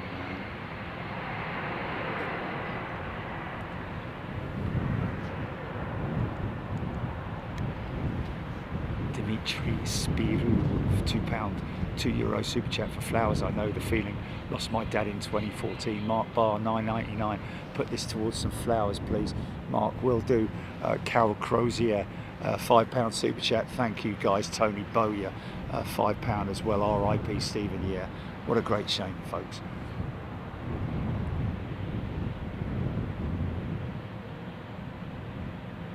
Jeff and Mass. Oh, bless. Wow, he also played at Carnegie Hall in New York City, Jeff in Mass saying. Oh, bless him, man.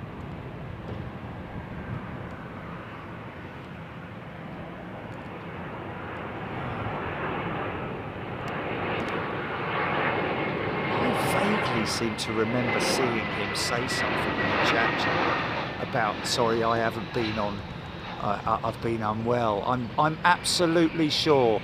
Yeah. Linda, yeah, some time ago. Linda Series $4.99 towards the flower fund. Thank you, Doug 007 $9.99 towards the flowers for Stephen. Well, I can tell you, folks, we'll tot this all up. We're able to look back on the chat and see what we've raised. Obviously, we will double whatever's raised, and we will get him some lovely flowers. And if we can, we will try and reach out to his family if we can, but we obviously respect their wishes in terms of, just keeping everything as low key as possible. Doug 007, thank you. Adam Skylight, $4.99. Blue Sky, Stephen. Yeah, mate. So, man.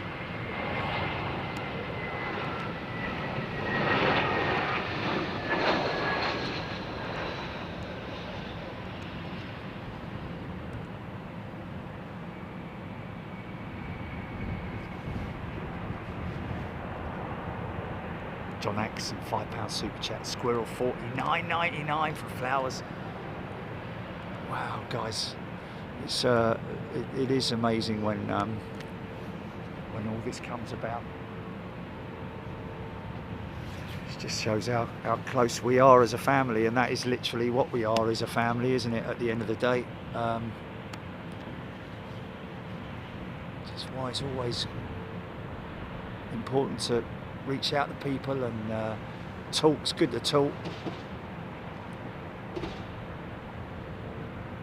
You never know.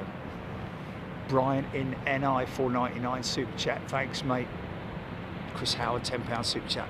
R.I.P. Stephen. Yes.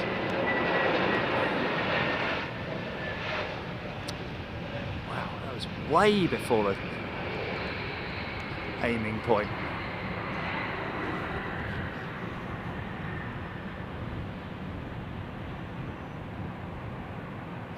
Mark Osborne, never dawned on him it was the same person. I didn't even know the lead singer's name of Blancmange, man. But yeah, wow. What a very humble guy. Brian Stewart, there are examples online of planes made out of flowers, which might be nice. Erin, $5 each super chat. Rest in peace, Stevie. Samantha, $1.99. Sorry, it's a lot for flower.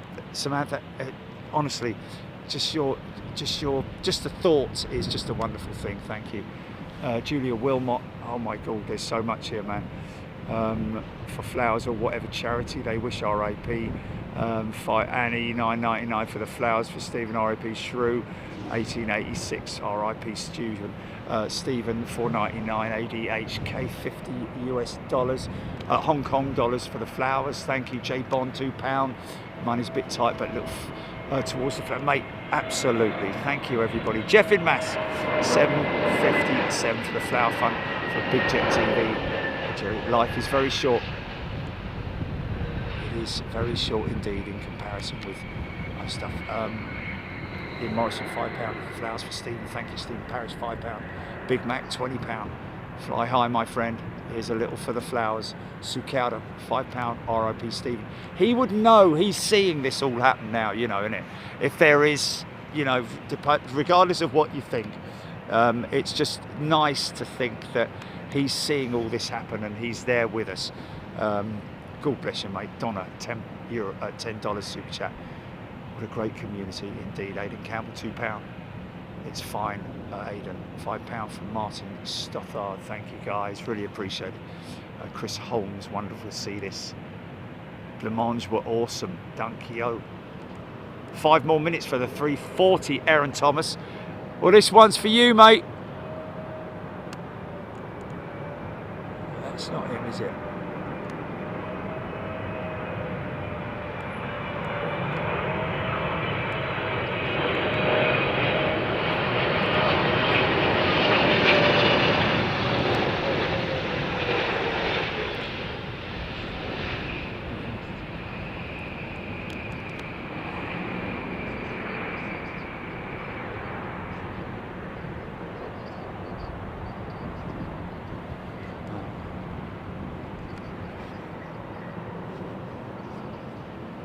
Oh man, this is overwhelming, man. This is...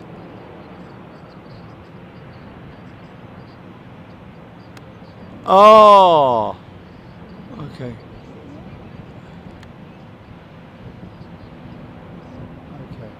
Okay. Yeah. Well, we'll find out as much information as we can.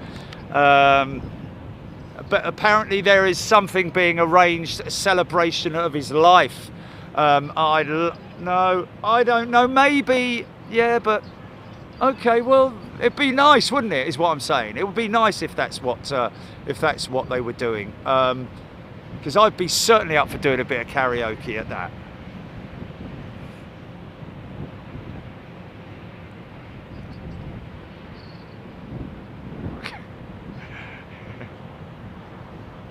He turned away.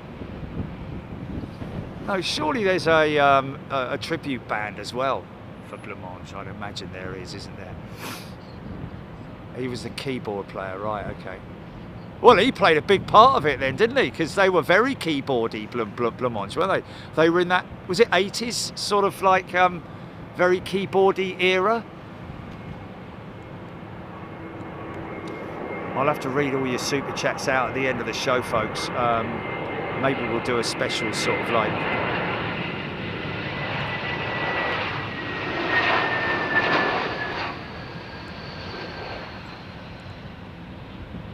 Oh!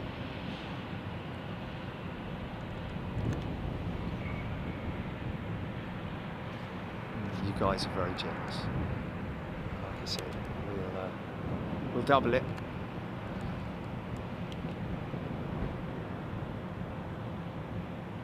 It'd be nice if may find that the family have a donation pot for charities that he was linked to or something. I don't know. Anyway, we'll find out as much as we can, folks.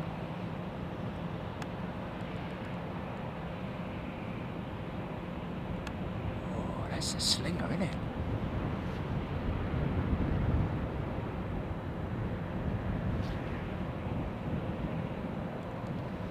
A346 should be sort of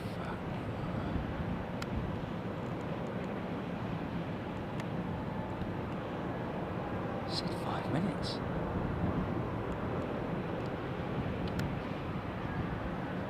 Sugar Clouds.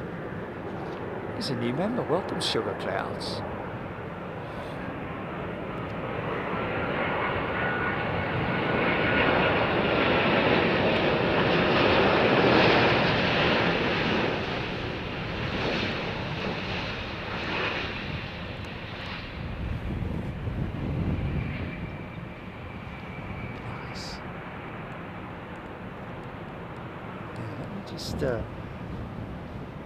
Oh, there she is. I got it.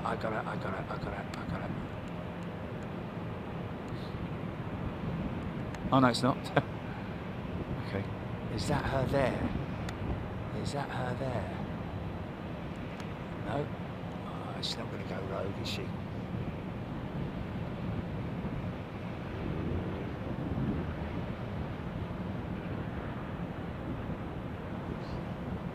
Thanks, everybody. Oh, someone just said 5 minutes. Oh, okay. Oh, there she is. She's miles away.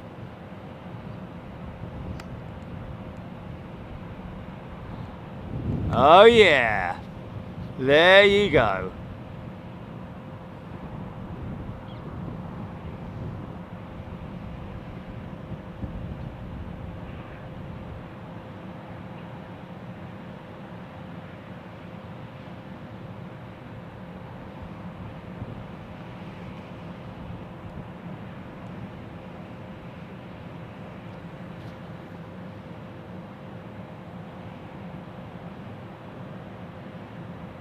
Do. Oh no, it's the other one.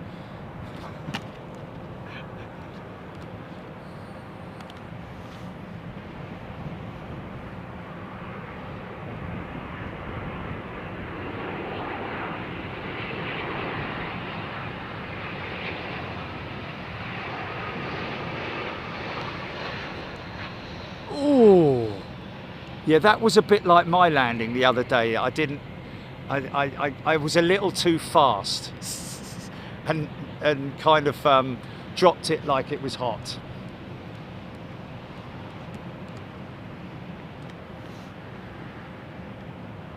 Dimitri Spirou, simple livery but looks stunning, especially on a big airliner like that, man.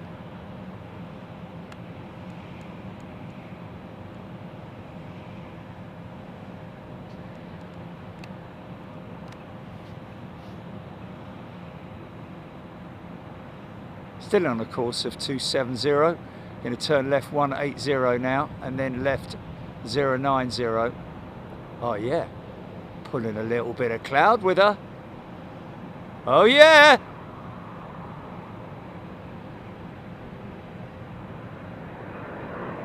Nice.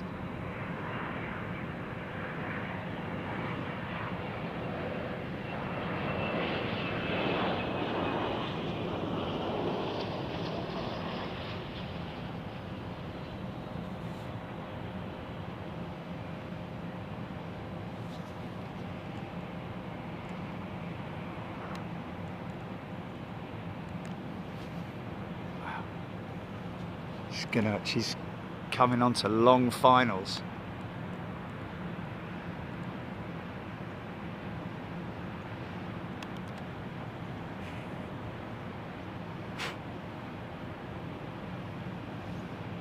Oh, thank you, Sugar Clouds.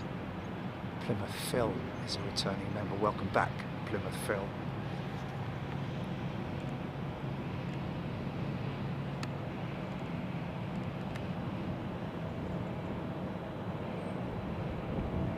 Just want to get that on the turn.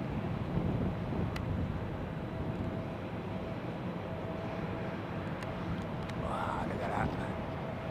It's a busy old stack, isn't it? Look.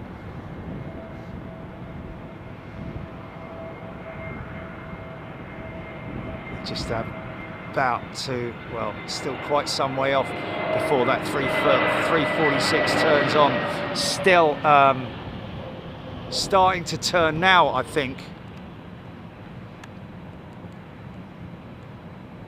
Yeah.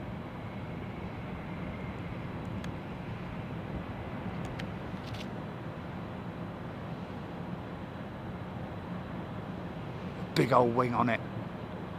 Big super stretched A34600, this, folks. Trent 500 engines. Not a massively popular aircraft, it has to be said. I think Etihad were a big operator of these. Of course, Virgin Atlantic. Of course, Lufthansa as well, which we're so grateful for to see. If you want to see one of these in operation, folks, these days, you've got to head to Frankfurt, where Lufthansa have got quite a few examples.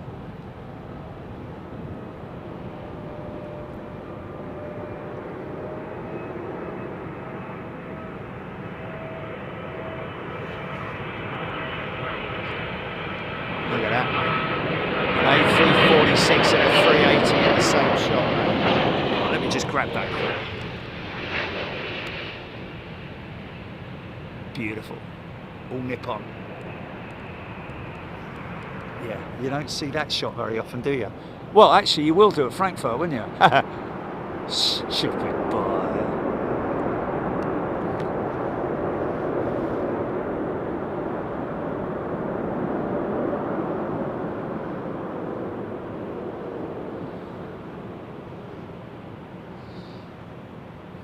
Oh, that's interesting. It was Alexandra Jones who ordered the backpack. You did that. I was on the phone with you yesterday when that was ordered, wasn't it? Bing.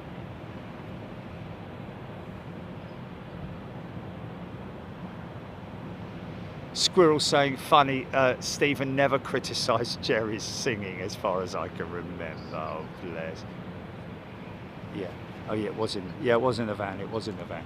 Stephen Billings, £27 super chat. I will come to your very generous gift later, folks.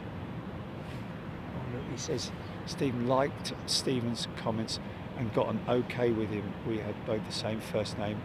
A Haku, engines fail, wings stall, sky turns to ash, hearty fall, first whispers. R.I.P. Stephen. Thank you, Stephen. So,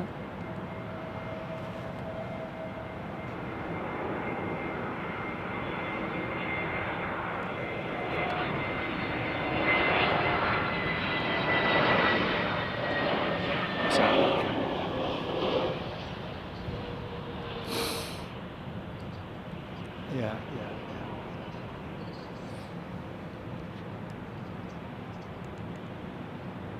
Oh, it's a bit of an odd thing, isn't it? Linden TV, welcome back.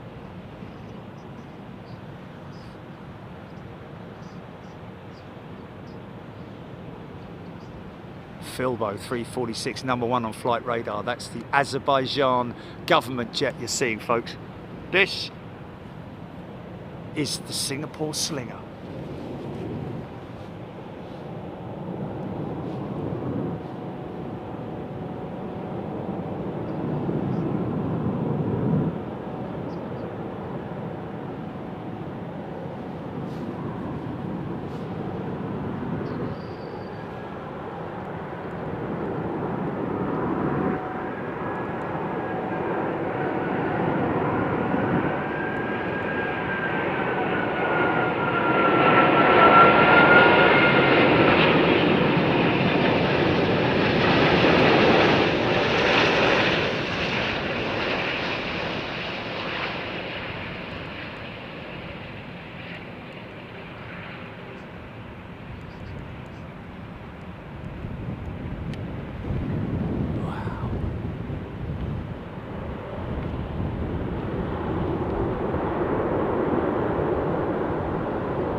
From one classic Airbus jet to another.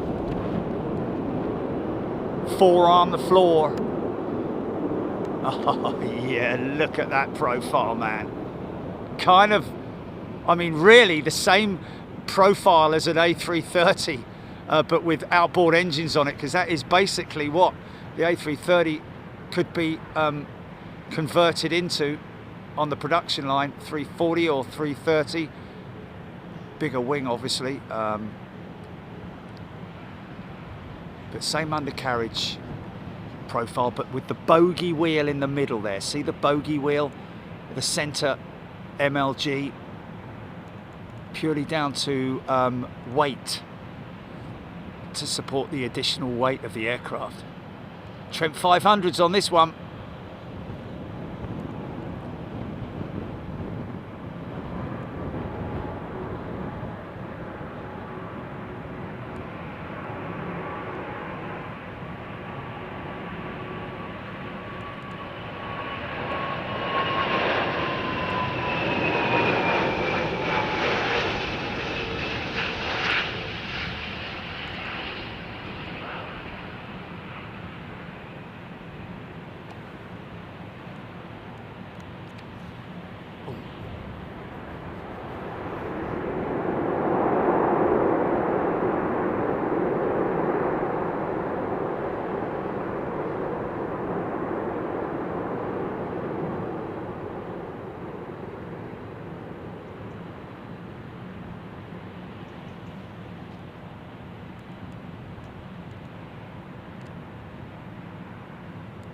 Beautiful. Nice. We'll get a shot of her. We'll get a shot of her across the bows.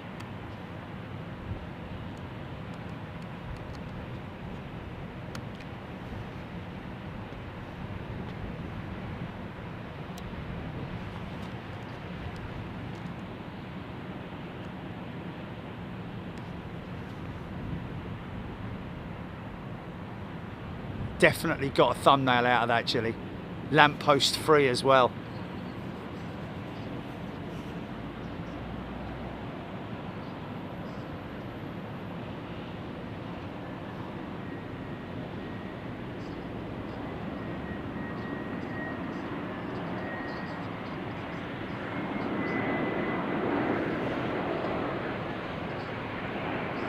And we've just also acknowledged the fact that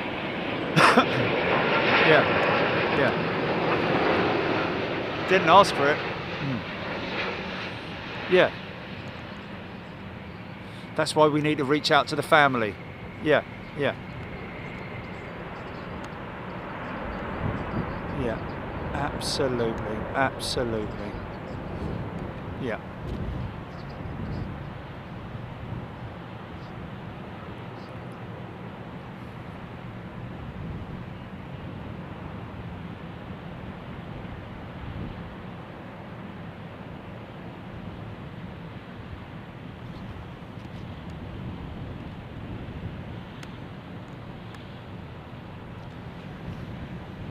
Tapare, that was British Airways from Las Vegas, that 350 that just touched down.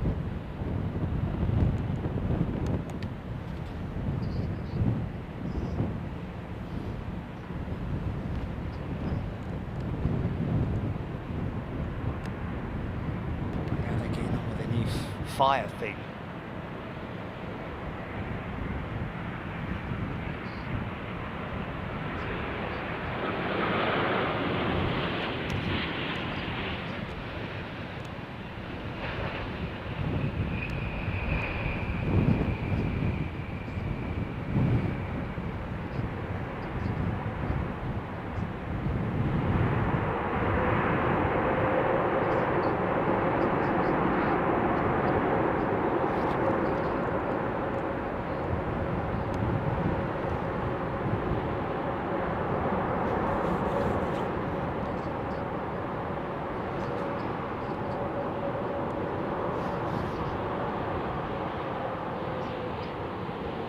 Big old long girl that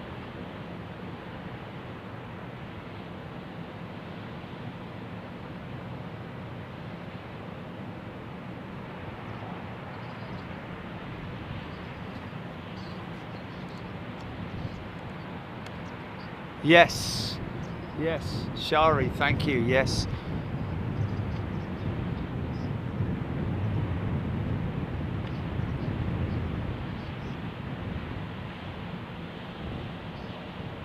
Brett Myskoff, Ian McMillan, after 35 years, who would imagine that two old army veterans would bump into each other on Big Jet TV? Wow, that's crazy, man.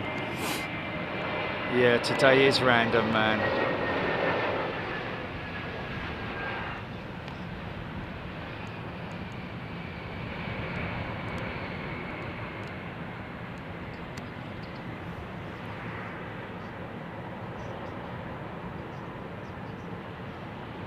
Blondell saying, can you please say Bosch next time a plane lands because it makes my 2-year-old laugh when you say it. He's a mini jetter.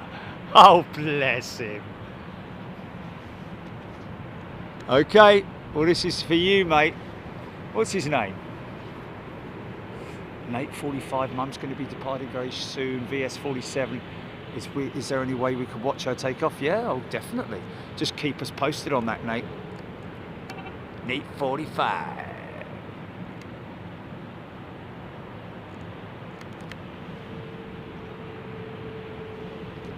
CX7 about 150 kilometers east of Paris.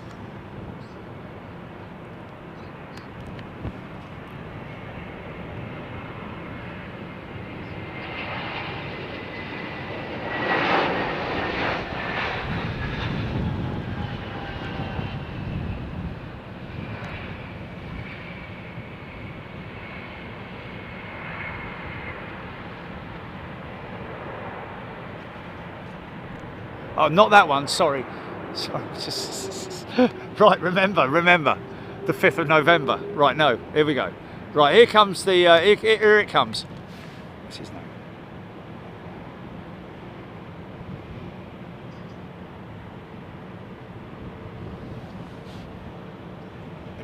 Emilio, there we go. That's fine. It's just some young lad, his dad, yeah.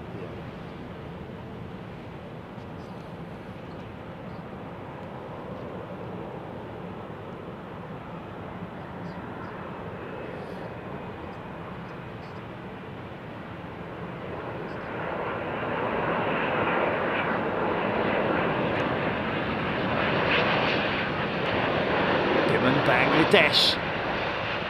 Bosh!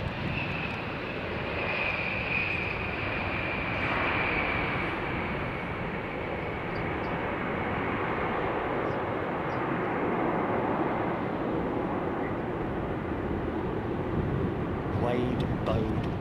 What a time to come online and watch an A380, A340 and an A350 all landing one after another. Yeah. All we need now is the A300, isn't it? That's all we need today. And then we got the full set. I mean, I know the Beluga's like the Joker, isn't it? But in terms of the, 340 variant, okay, we could have the 343, 345, 6, just the 340.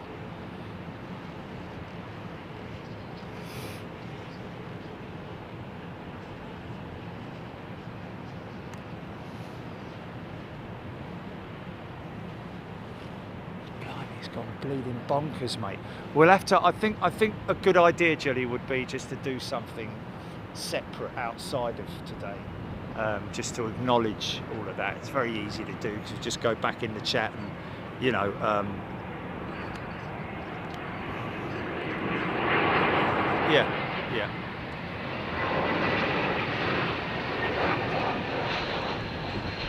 With the comments on them, yeah. Oh yeah, wow.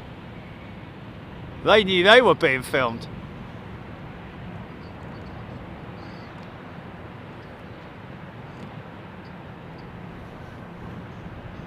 Yes.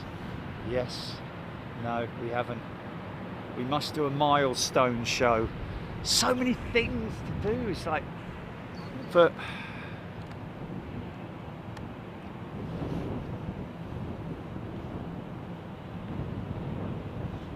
and there's another thing that we want to do, folks, is, and we kind of tried this before, but nobody even gave one answer, was it? It was quite funny. Your favourite moment of a show? No. Yes. There's too many things, man. That's the trouble. It's very difficult to say which was your favourite moment, but Anchorage, good luck with that, man.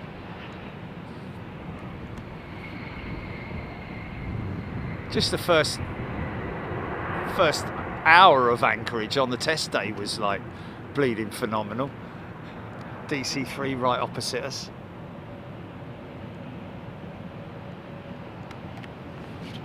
CX7 over Paris, Aaron Thomas.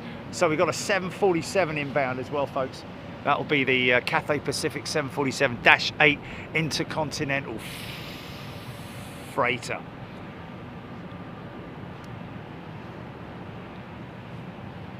Blind fella upgraded to first class. Thank you, blind fella. Very kind of you, mate. Hopefully this should be quite relaxing for you. Very little road noise.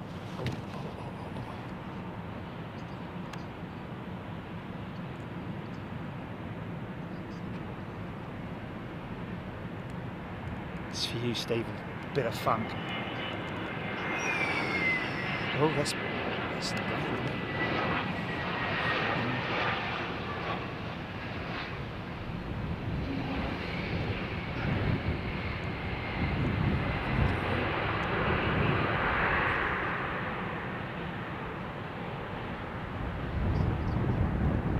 Janet Kennedy, favourite moment, windscreen wiper.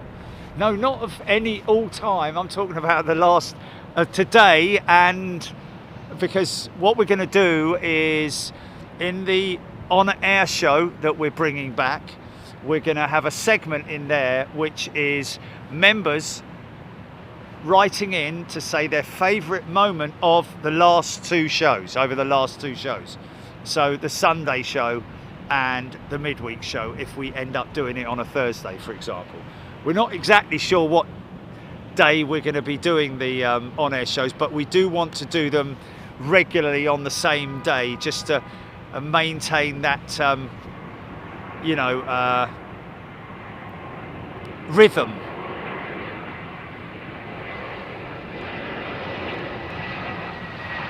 Frequency.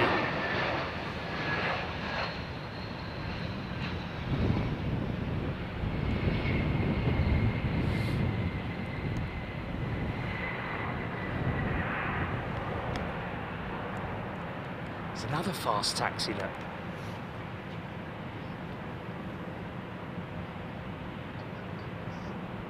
Susan, I was actually, ironically enough, I showed somebody the snowy owl in Toronto the other day.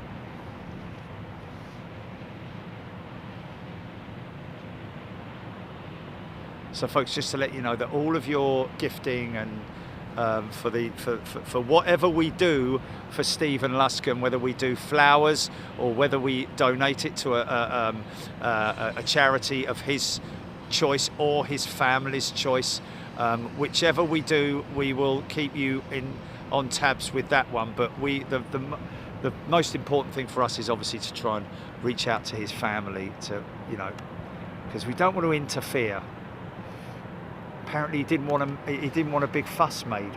Well, that doesn't surprise me based on how humble he was in not telling us.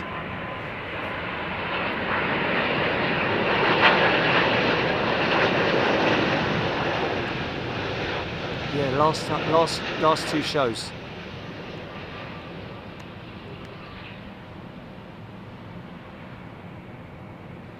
So basically, in the future,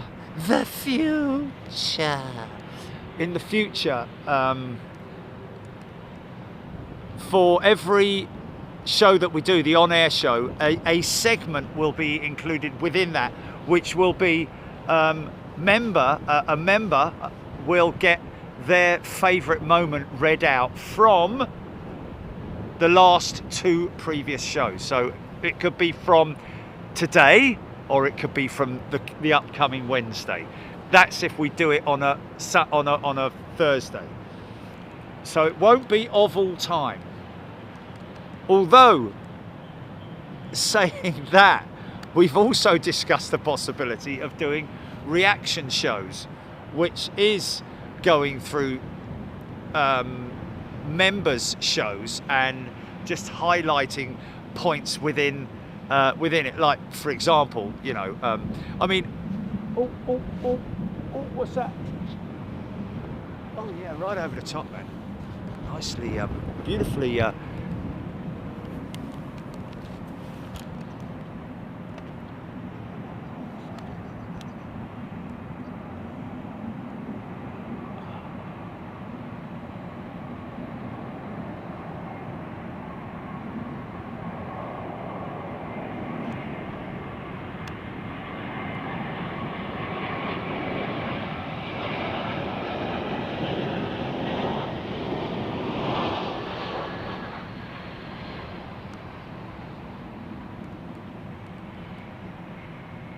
Lufty, 350. Oh, Discover, 330. Okay.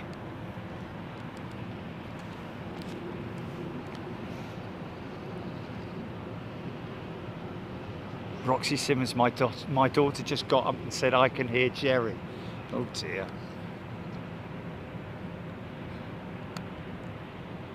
Sorry about that.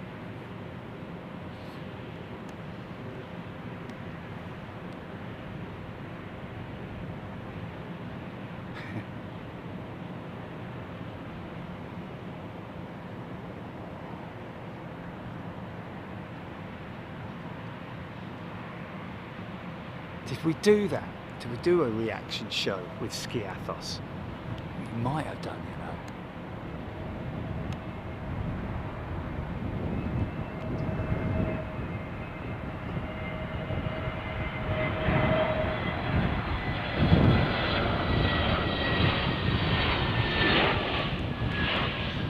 Yeah. We're in the army together, was it? The reserves or... Oh my God. Wow. 35 years, that's insane, mate. Wow. Oh, bit of horizontal funk, look. That's crazy, man. It's just insane. 35 years. Wow.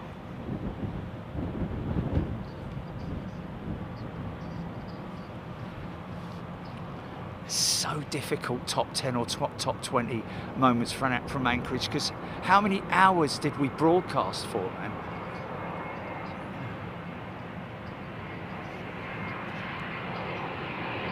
Yeah, I know.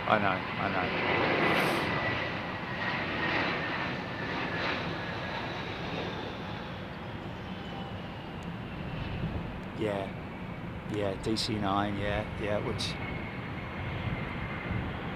But is he talking about the last show? The last show, or is he talking about of all time? Oh my God, yeah, good luck with that. We've beaten Anchorage 9 times. Flipping heck. How am I going to pick top 20 moments out of 25 minutes for CX7 Dan, saying thank you, Dan, here now. Just looked up Stephen, RIP fellow jetter. Yeah, above the clouds forever now, yes.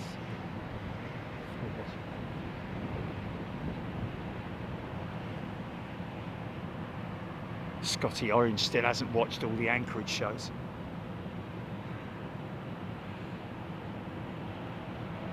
Brett Marskoff, Army Apprentice College, Harrogate JD, Royal Signals, there we go. Army Apprentice College in Harrogate, Royal Signals. Brett, that's fantastic. Amazing, man. Humbling, very, very humbling.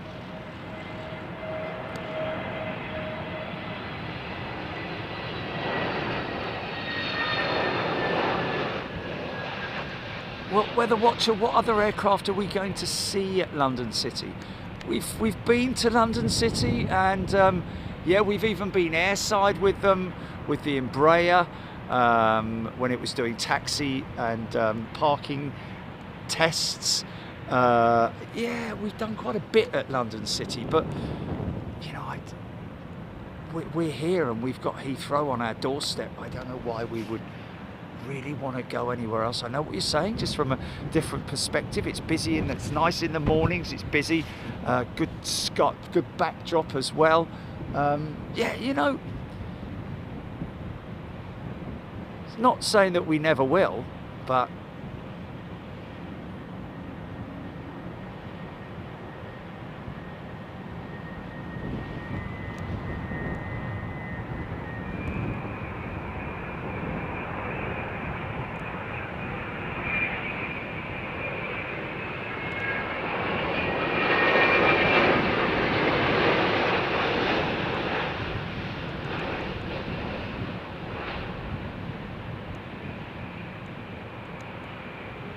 yeah, man.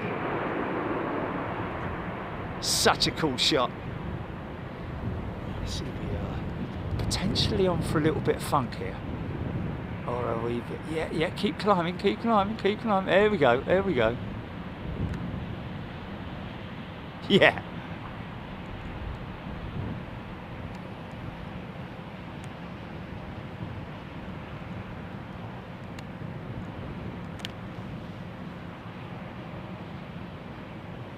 Nicholas Hanmore. I was off work last week, so watched all shows live. Best week you've ever broadcast, mate. Absolutely fantastic. Views no matter what position. Icy, no, very boring. Same planes all day. No. Yeah. Thank you, Nicholas.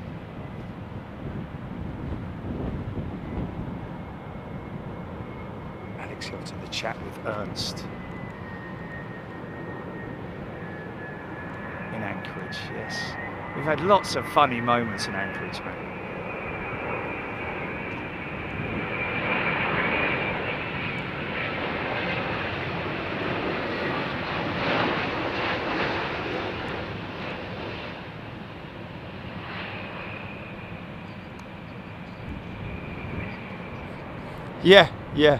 Yeah.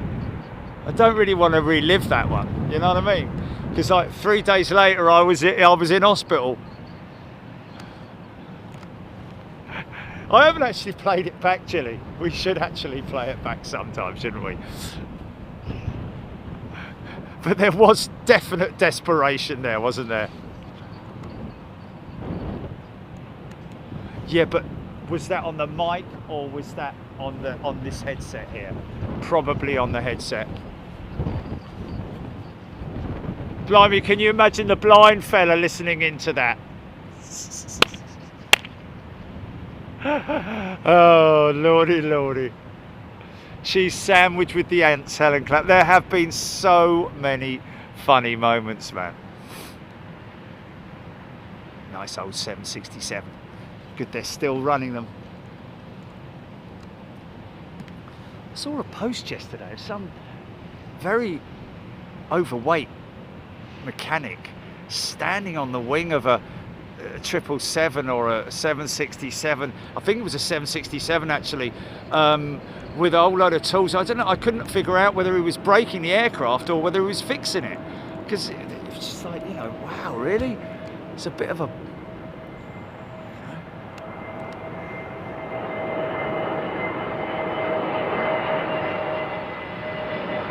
Was that on a tweet? Was that Twitter, Chili? Sorry. It was Twitter, wasn't it? Yeah. What? In what respect? No, I didn't. I just said, is the guy, oh, funk, fire! Break away! Oh, really? Oh, the comments, right, okay, yes, right. I know, man, I know, but really, you know.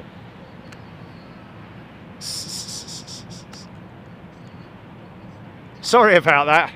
If anybody got offended by me doing that sort of like comedic sort of World War II attack from behind sort of thing.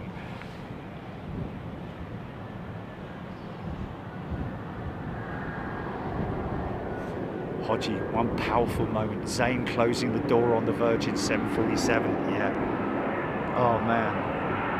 Yeah, you just mentioned that. I just got big goosebumps about that, man.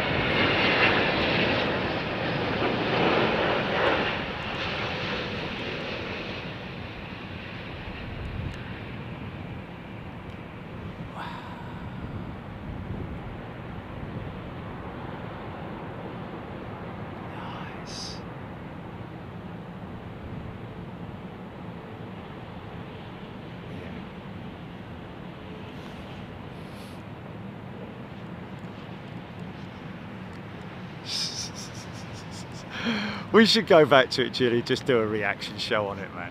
We really should, shouldn't we?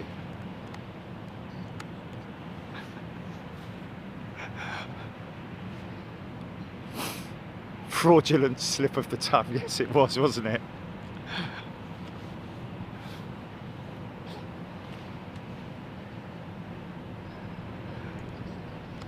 When I accidentally Twitter just now, I nearly called it something else. Good to see the A300 today. Oh yeah, fraudulent, yes, not fraudulent. Sorry. Steffi Quinlan, see ya. Yes.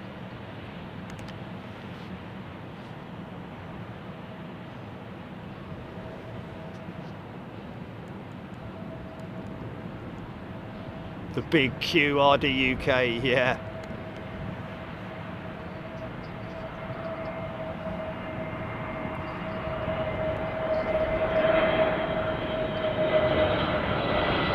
Kathy, some of the sim challenges have had her howling. Santander, Jerry with the Antonov crew. Wow.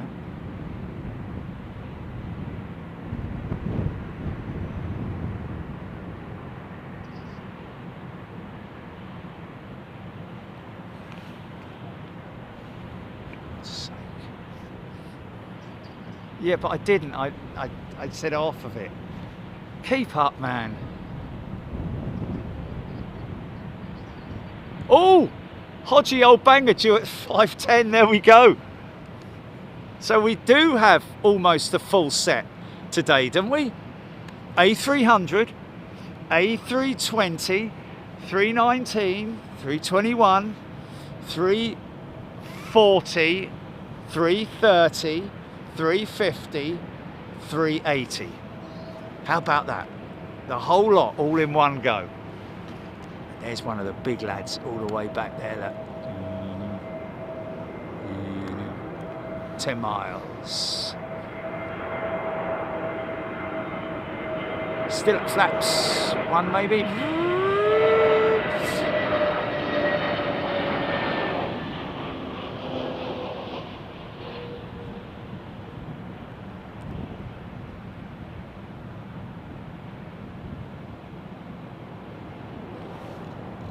We need, 318 would be good, yeah, but you know, almost the entire Airbus family. But the A320 model covers the 318 and 319, doesn't it? When they talk about the type, they always talk about the A320 family. And within that family is the 318, 19, 20 and 21. So if you're going to use poetic license, oh look, it's old Red Nose, look. Why don't they put that on BEA, and then at least I don't know, probably wouldn't work. It'd be better than that beak that it's got, and then put the beak on this one.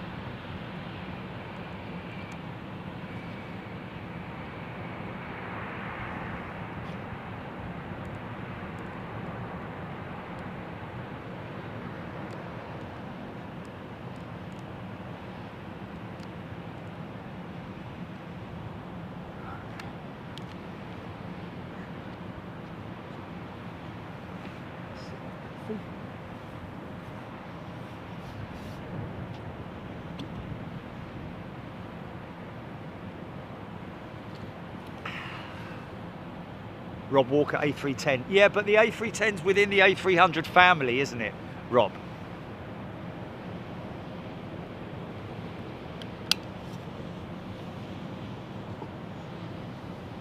Because there were a number of different variants. Oh, wow. Look at that back shot. Love that, man. Love that.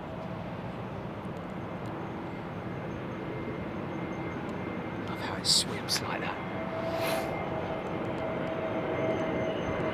Trans Aero Portugal.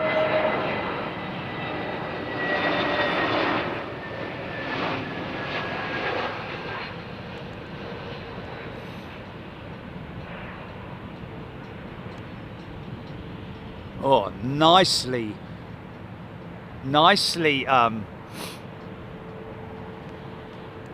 retrieved. Saved. Helicopter, or is it just one of those silly bison motorcycles? Oh, here we go.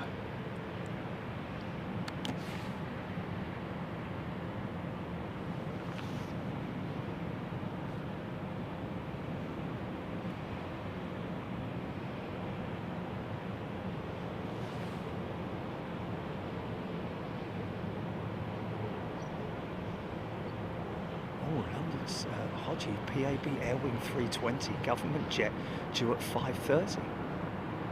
Wow. Vicky D, beautiful cloud scenes, yeah.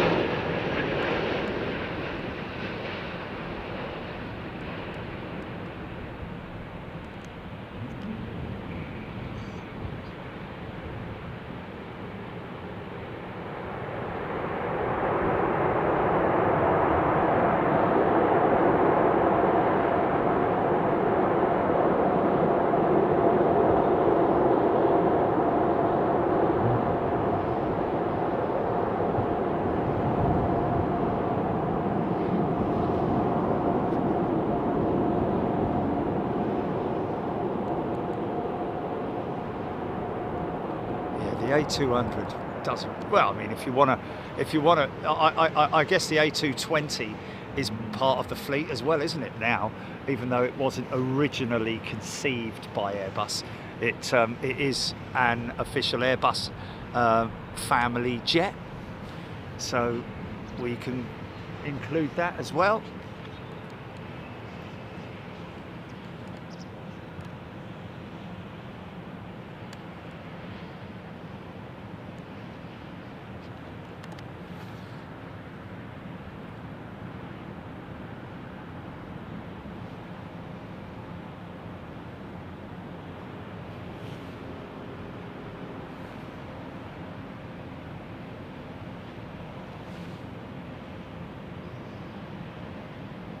Rab H, thank you. Timestamp 346 1535.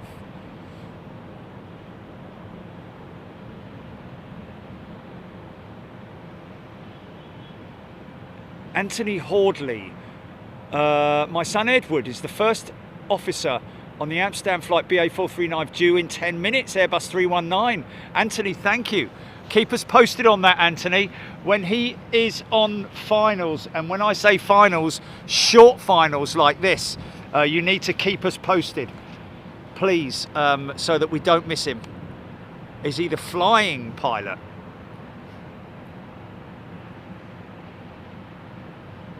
Gina Graham, the light is so clear today.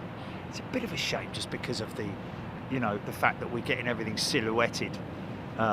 I'd prefer a day like this. Sorry, a day on here, up on the deck here. I'd prefer it to be sort of like cloudy, so we're sort of like not getting the effect of the sun. Because with the sun, if you're standing with it in front of you, you get these silhouette shots. No, not a massive problem, but once it's gone past, you get it. There it is.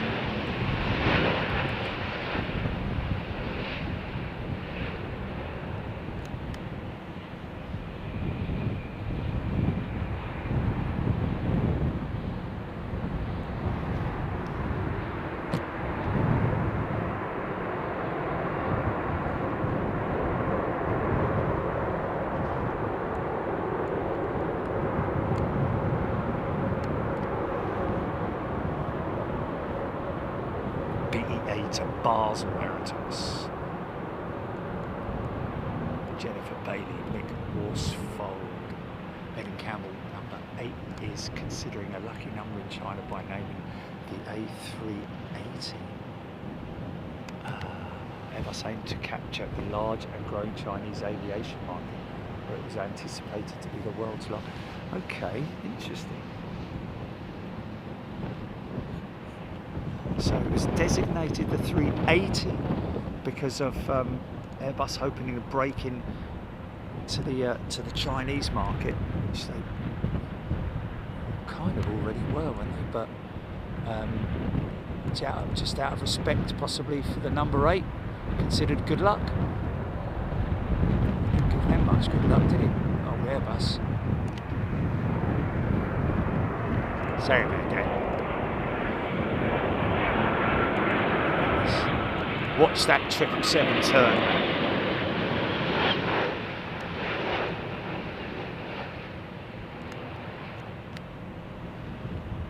Wow.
chilly, that breeze once again.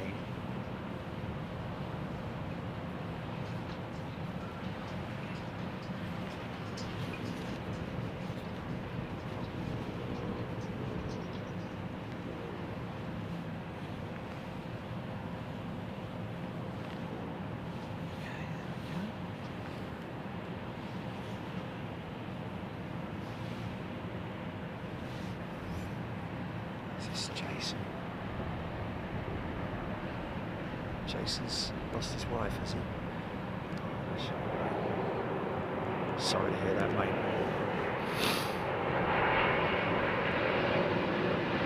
Oh, mate, it's a great shame.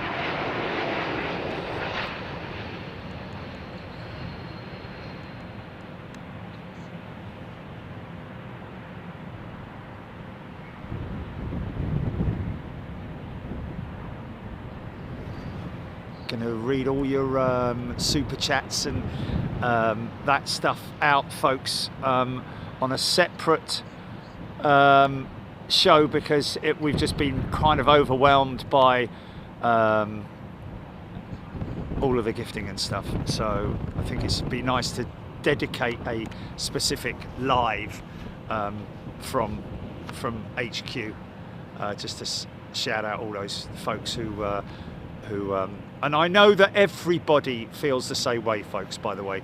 You don't have to give money. I know you feel the same way. So we're all in it together. So don't feel in any way left out or anything. It goes towards everybody. Yeah, go on then, Jason Moran. Yeah.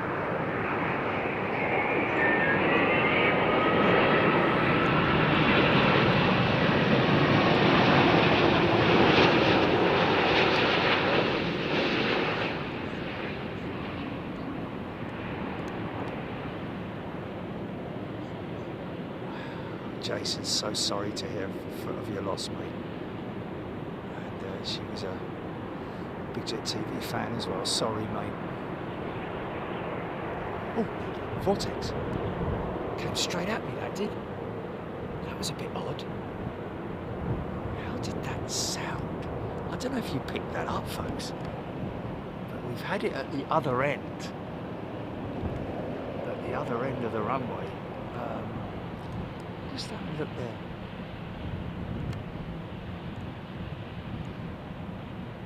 Gordon Freeman, yes. 4 747s in a row at Chicago when that bloke was running on the Heathrow runway and got caught, yes. Thankfully. So that American triple is kind of in the way at the moment. Is that remotely parked? Because I seem to feel like that's been there all show, that triple. Heard it without earbuds, Trish saying. What was that? The Vortex? CX7 in the hold, Carl Roller saying. Which hold, Carl? I'm hoping you're going to say Lambourne.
Aidan Campbell, Orpington in Kent.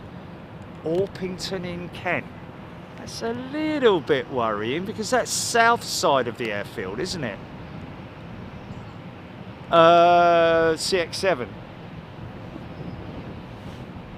Because that means a southerly track, doesn't it? On the downwind leg, I think. Is it the downwind leg?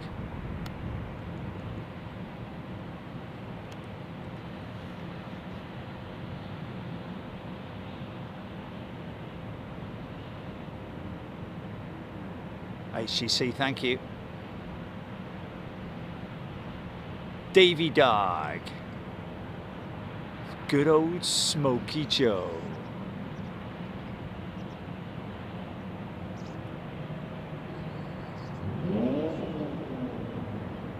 Yeah. Well, I mean, I've seen quite a few of them come from the south and go all the way across onto the northern. It sounds like something pretty decent behind me, and it is. She's a clean 777 BA triple. Nice. The shiny cowls on her, look.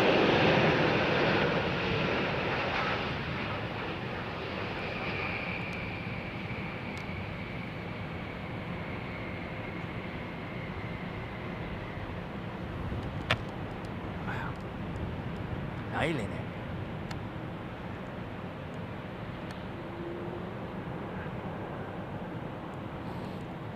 Flat out, man.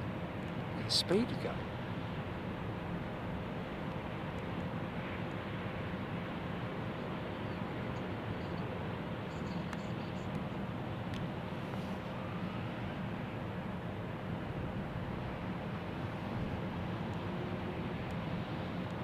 Anthony Hordley, he is on finals behind the Dreamliner. So this one here, behind this jet here, I'm guessing. Because that's a dreamer, isn't it? Okay, thank you, Anthony. Well, get ready with your timestamp. A little post-it note and a pen. Come on, quickly. Just screen record it.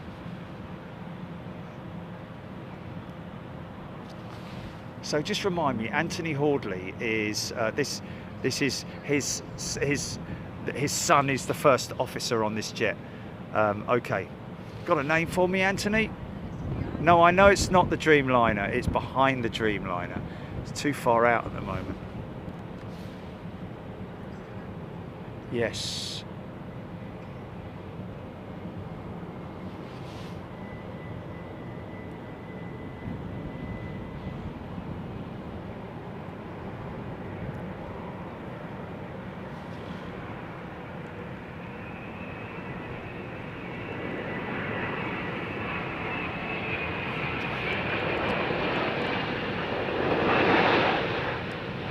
Super stretch.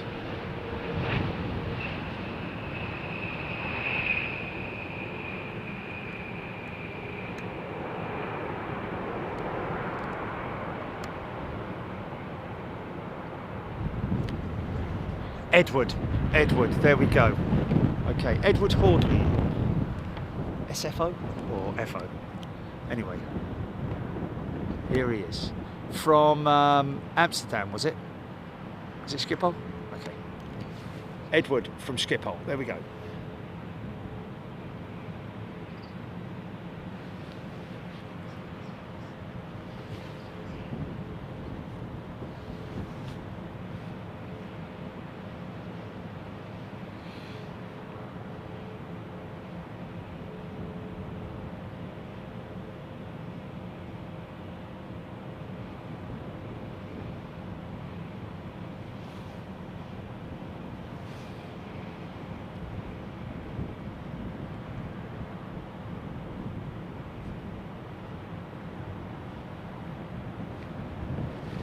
Did he have enough time to let his son know that he was going to possibly be on the stream, I wonder? It's only a 40-minute flight, isn't it? We've been on for God knows how long. So there's a good chance. It's a good chance that they might know that they're live. No pressure then.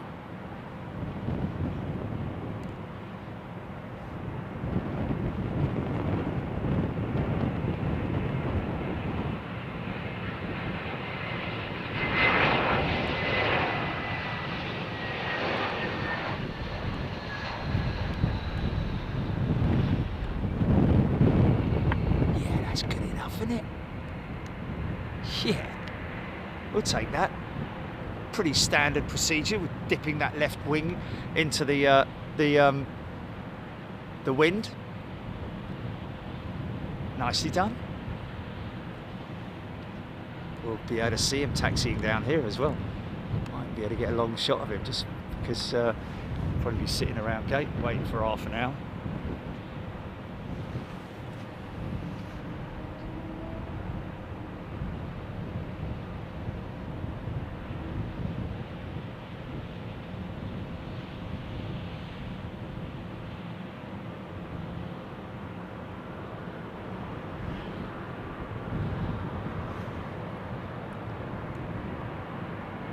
Darren Edmonton, good to see you.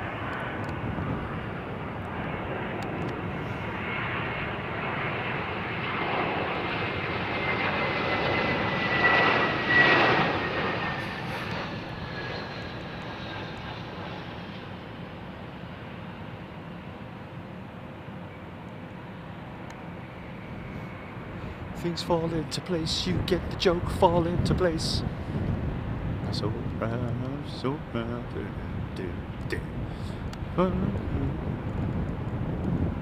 737. Max on lease. A loner.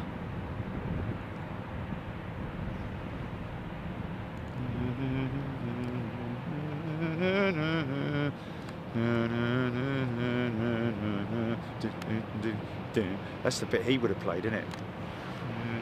That's his. I told you he had a big part of it.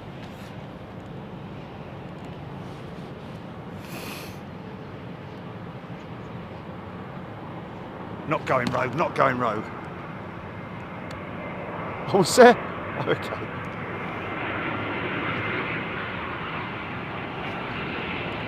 She's there, mate. She's right there. Ladies and gentlemen.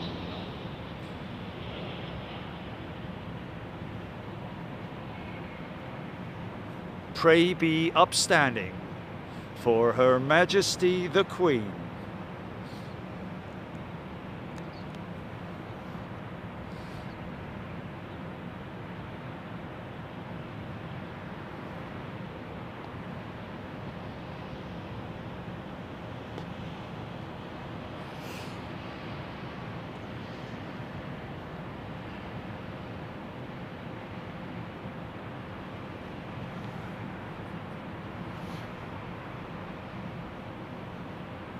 Oh, sorry about that. That was me just looking up to the sky because I can hear.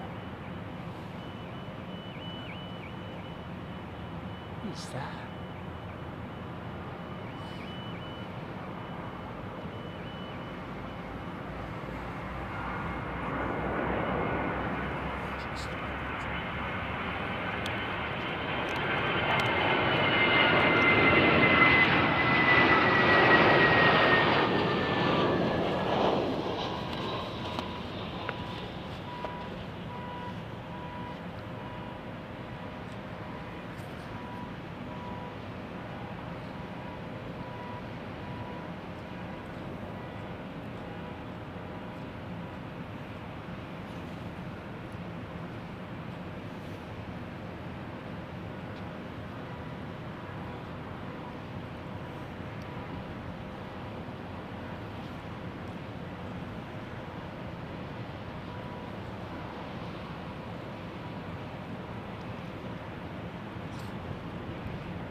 Pulling it at the back as well.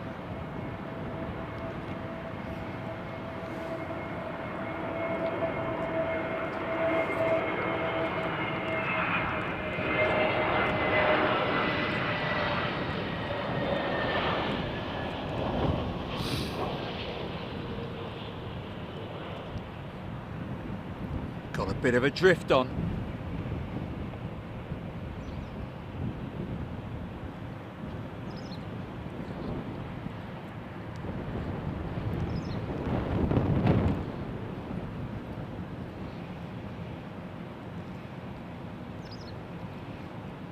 super heavy 747-8 intercontinental freighter.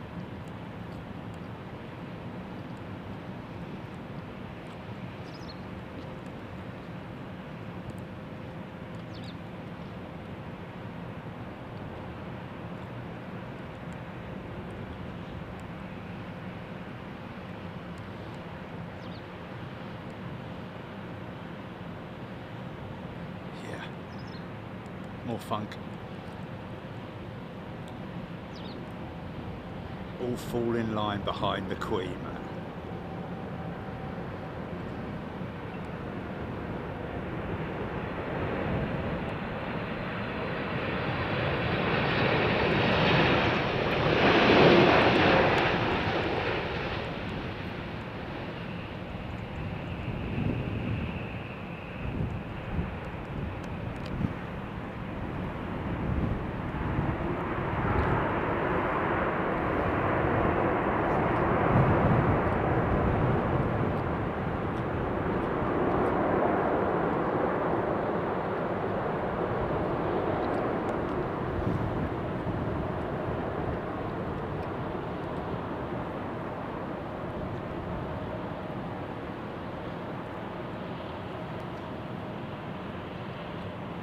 Somebody else said bird strike. I saw two people say bird strike, Chile. Bird struck in between the 3 and 4 engine, Eric R saying.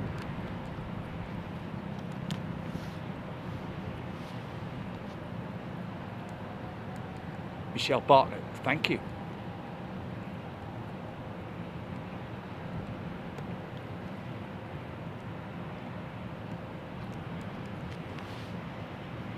Kevlar Kev also saying looked like a bird strike.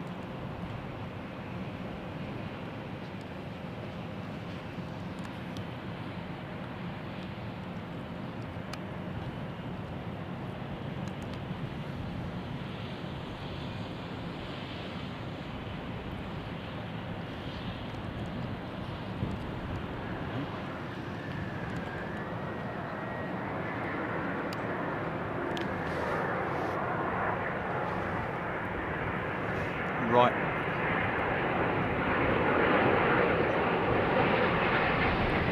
No,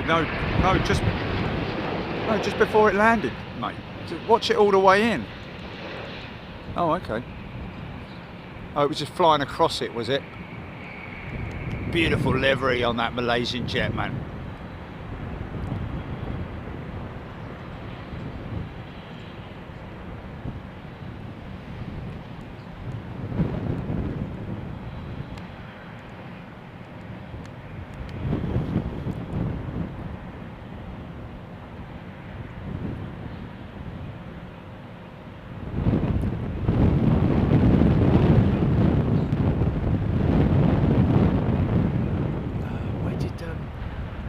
Where did Edward go? Is that Edward there? Is that Edward there? We missed him taxiing in. I wouldn't have thought so though, because why would they go that side? I don't know though, maybe. You do sometimes park them on odd stands.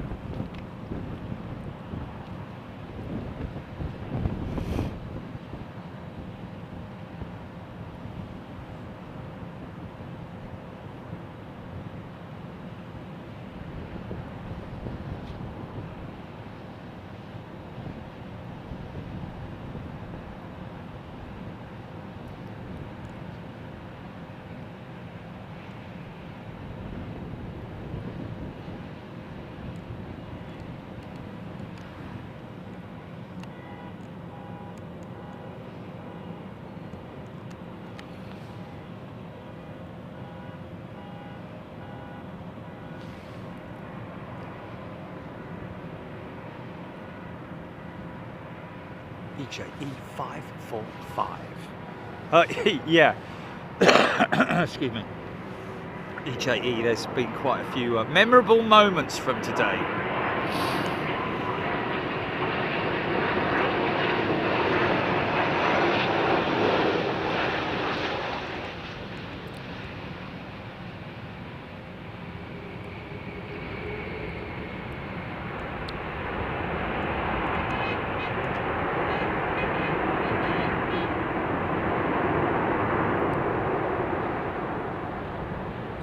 Trent 700. See the engine reversers like flower petals.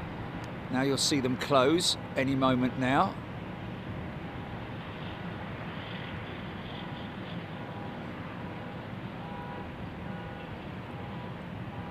There they go. Very rarely will you see. Get a bit of funk, got a bit of funk. Yeah, BEA funk as well. Oh, no. What's going on here? What's that guy doing up there? That's not that,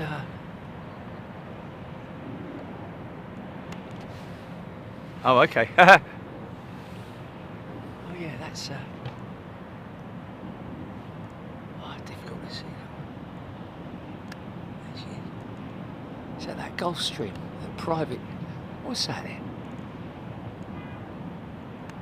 It's definitely a, Gulfstreamist type aircraft, isn't it?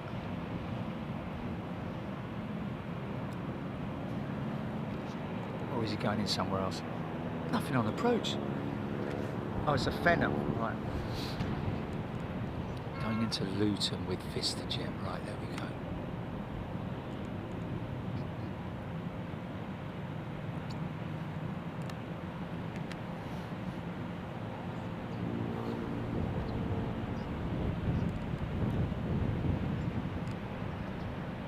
Gary D, okay, well we'll have to have a look back at that, Gary.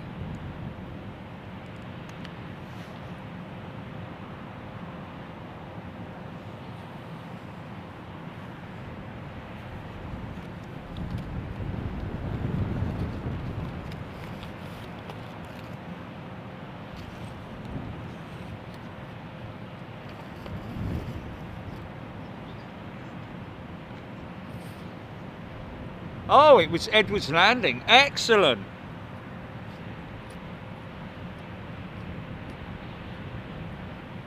Hold on, was his first landing, did you say, Chili?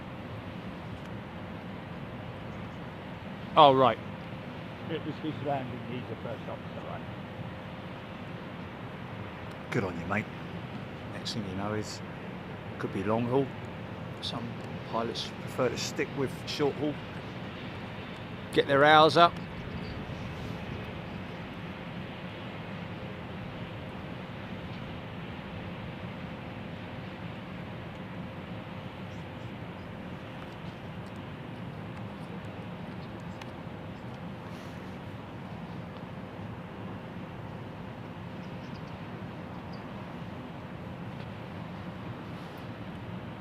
Oh, Smitty's saying that was a 6,000. Okay. Slyfly, do BA have any cargo operations? Yes, Slyfly, massive cargo operations. But the reason so many people, when they think of cargo, they think, oh, you know, jumbo jet or, you know, big cargo doors and all that kind of stuff, of specialist cargo freight operations. But these are, and everything is carried in the belly of the aircraft. So a lot of freight can be carried by a 777 in the belly, as well, obviously, as the luggage, the passenger luggage, but also has the capability of carrying a lot of freight in that belly as well.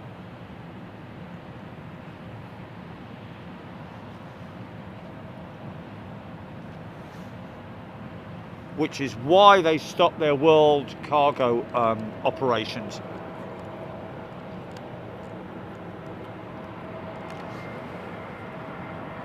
Now it's just BA cargo, isn't it, I think? But all belly.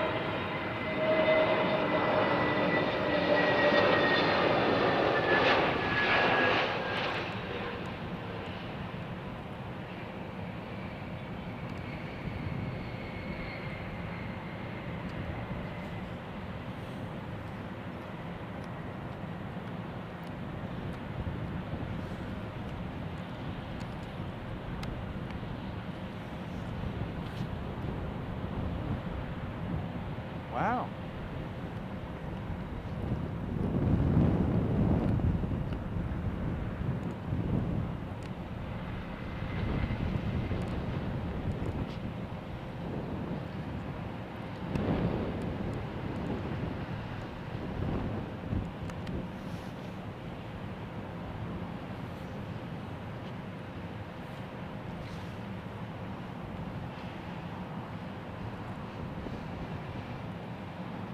Wow, Brian Stewart. Nippon Cargo Airlines was established as Japan's first all-cargo airline 47 years ago today, but didn't start operations until 85. Was that as the pure airline operation? And prior to that, they had all commercial slash, you know, all their freight was carried on their commercial jets, maybe? Oh.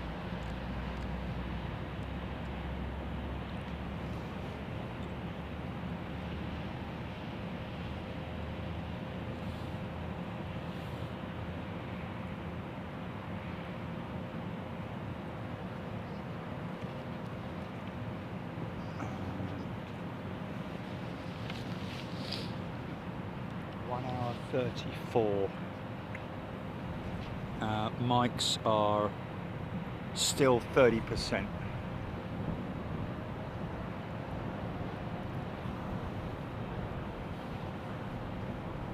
Coffee still hot.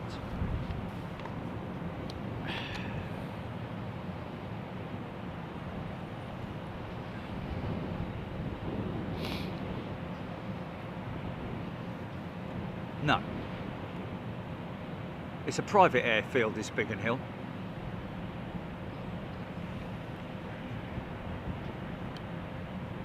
Yeah. London Stansted, London Heathrow, London Stansted, London Gatwick, London South. No. Is Southend? Yeah, it is classified as a London airport, but they don't call it London Southend, do they? Oh, do they? Okay.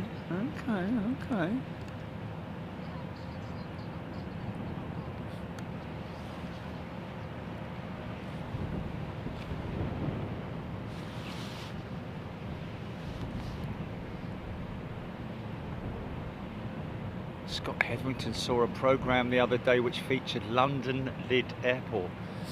I guess you could call your airport London Lid, but whether it would be classified, I don't know. I don't really know. Oh, go on, Peter, lend us a favour. No way, Jack.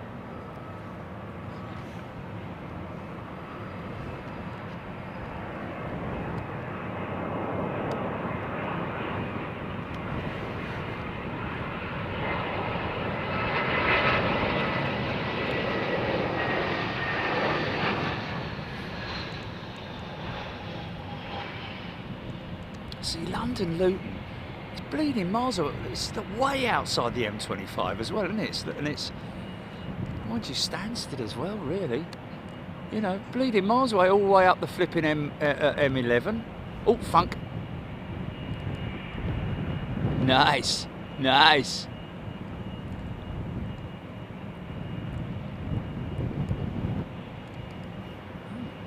Hello. Okay, we can hear you. Yeah. Yeah, we can hear you.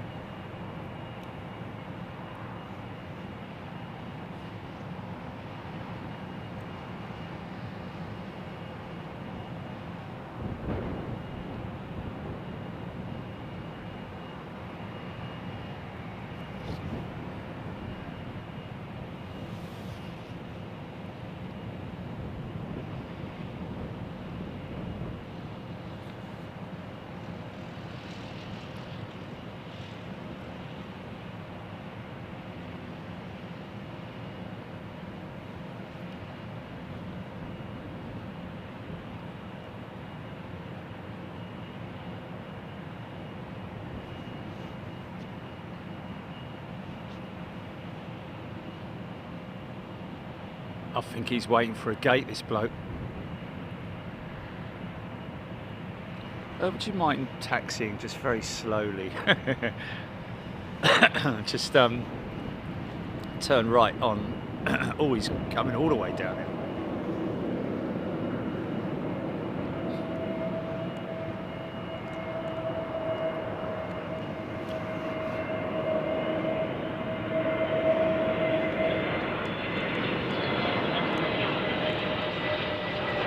M11 to Stansted, yeah, not Luton. Luton's M1.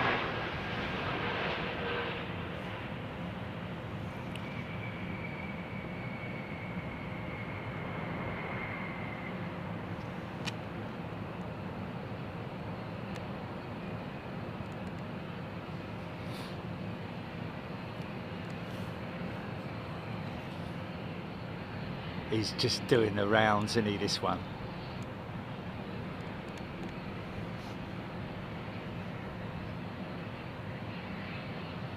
No, Gatwick, Sussex, Richard. Gatwick's in Sussex, isn't it?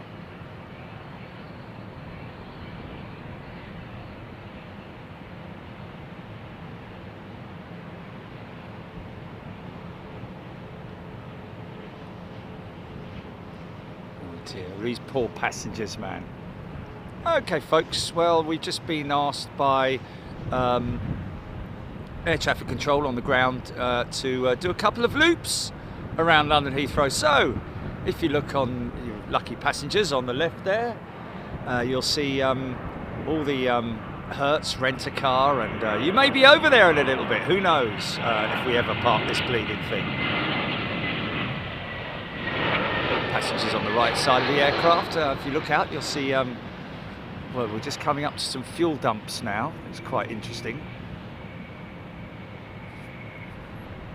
And for all you passengers in the middle of the plane, oh well, just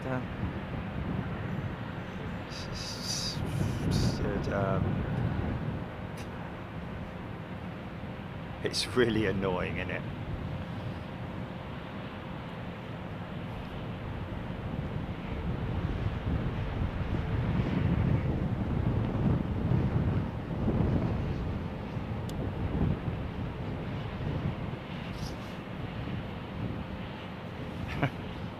Here we go.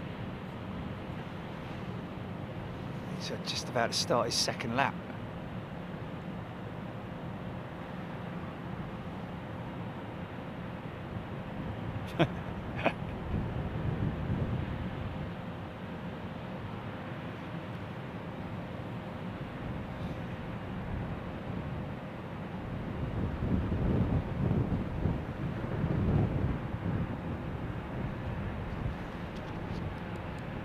See you in a bit.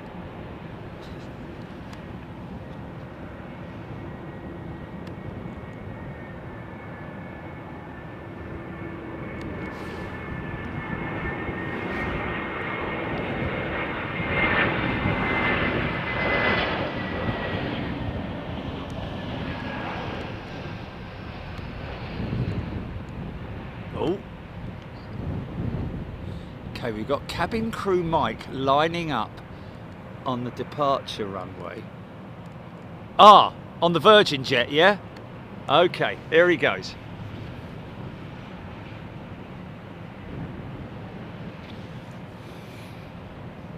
Where are they off to then? Okay, SFO.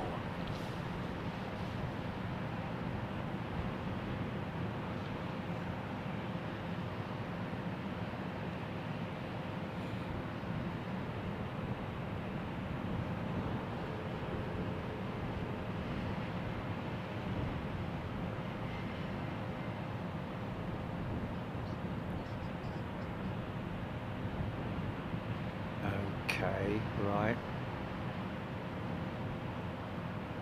Oh, he's moving, mate. He's moving. Hold on. No, just moving into position. There we go.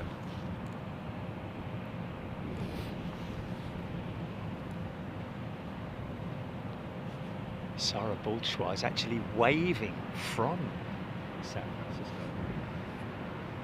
Let's wave from San Francisco. come back to that, folks, don't worry, because we do have an intersecting jet going out in front of our crew member.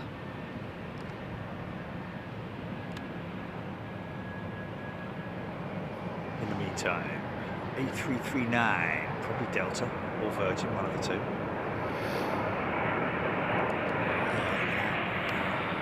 So I'm going to do that next time. I'm going to do that next time.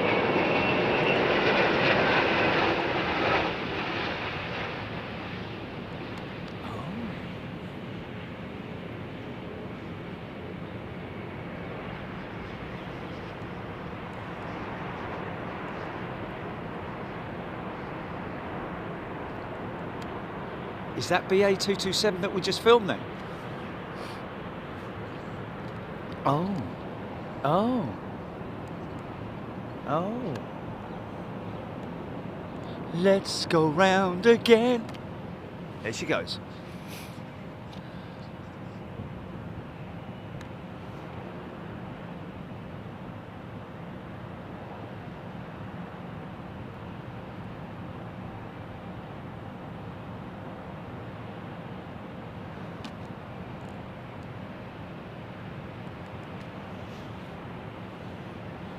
Should get the rotate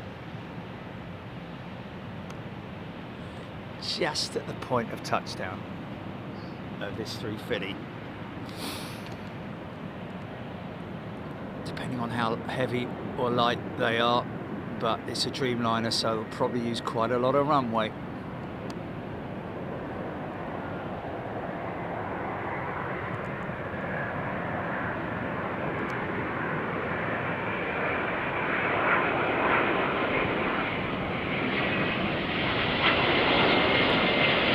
The bank in a second.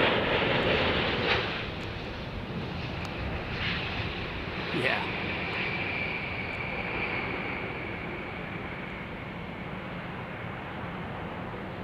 Going left.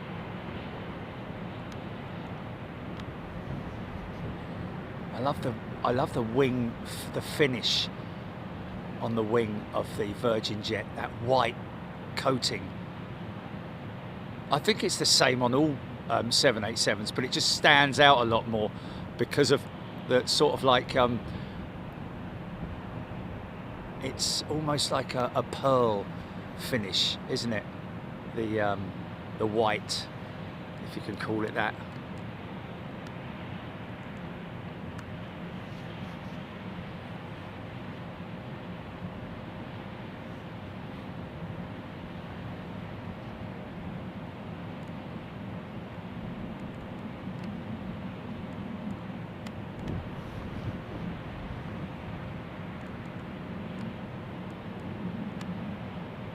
Unless that's them, Julie.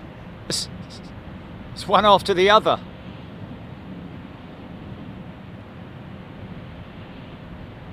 It's two Dreamliner. No, it was the first one, yeah? Okay, all right. Okay.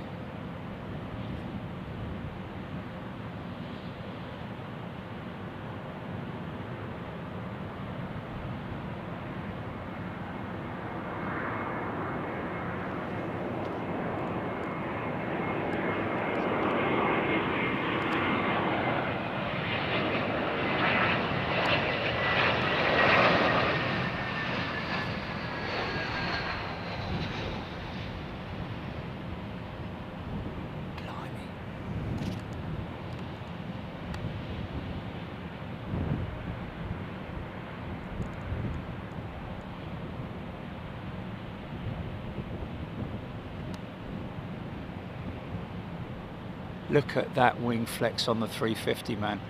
Isn't that beautiful, man? Sorry, Dreamliner.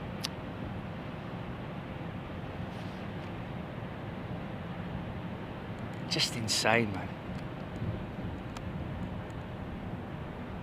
It's great when I was talking to that fella I played golf with the other day, and he was blown away by the stats that I gave him about the wing flex and all that kind of stuff. And appreciated it. I love it when I speak to somebody who appreciates what I'm talking about rather than, like, you know, not even interested at all. which unfortunately is 90% of the time with my friends. That's why I'm so glad that I've got you guys to share it all with. Because, and even him, look, over there, look. Yeah, mate, I'm talking to you, son.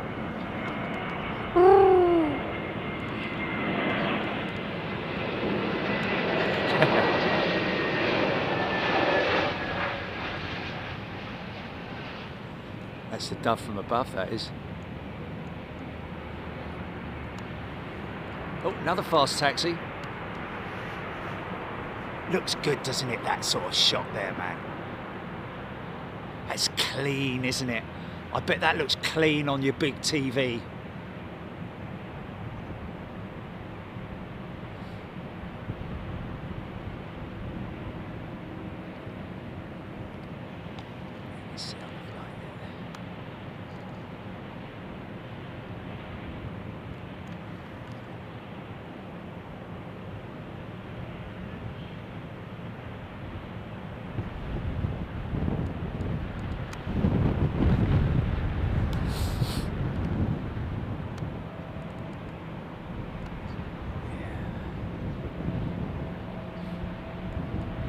Still there.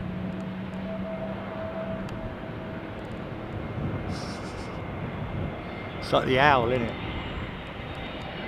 The Toronto owl.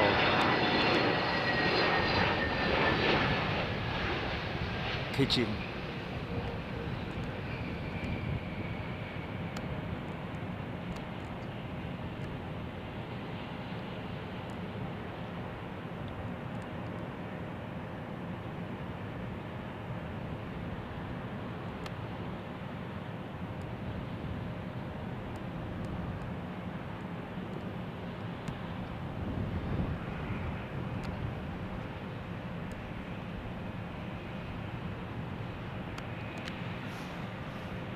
Waiting for clearance, he's gone.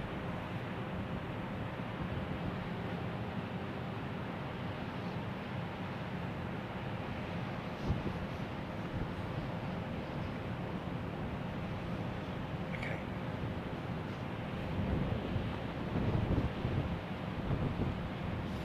Yes.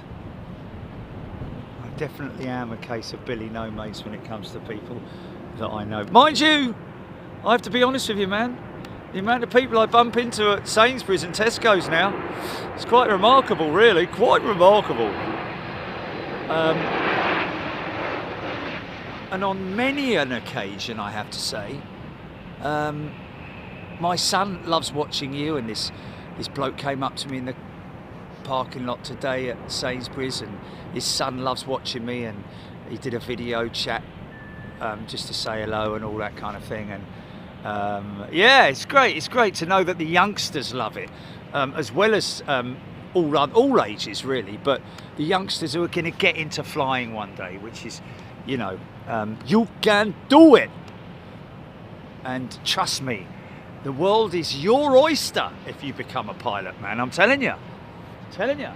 Just knuckle down, work hard.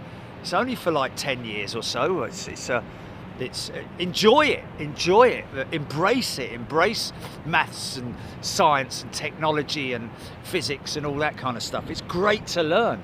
I only learned it in my later life. Well, I didn't really learn it, but I just sort of like understand little blibs and blobs of it, you know, that keep getting fed to me every now and then. But I love it. Navigation and all that kind of stuff. It's great, man. The way that pilots talk as well, I love it.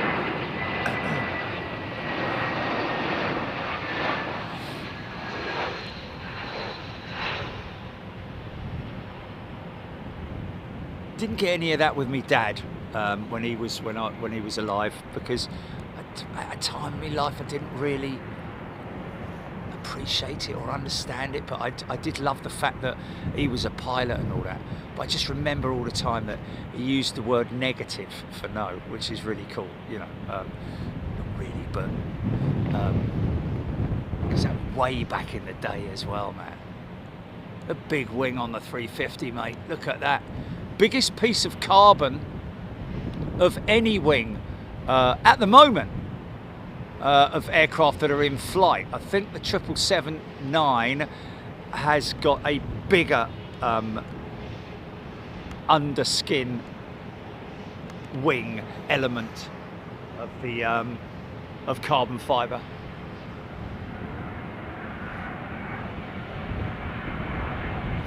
Simon Morris, my nephew Wilson, who you've met, still tells people he's met you and you were his show and tell at school. How cool is that, man? Now, how did the kids react to that, I wonder? That's really cool, man. It's humbling, it's so humbling.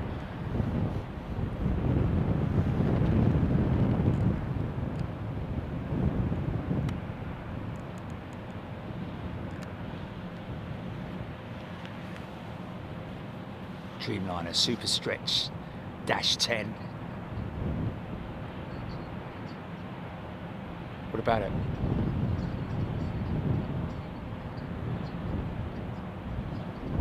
Oh, okay. Well, what was it after? Was it after? Oh, VS 155, did you say?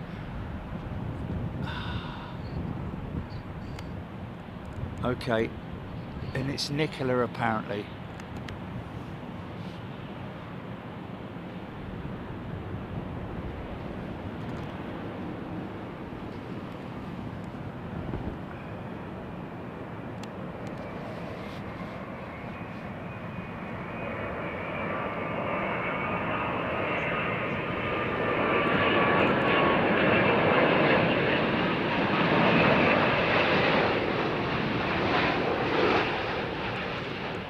Gone, is it? Oh. I might have caught it, Julie. I might have caught it.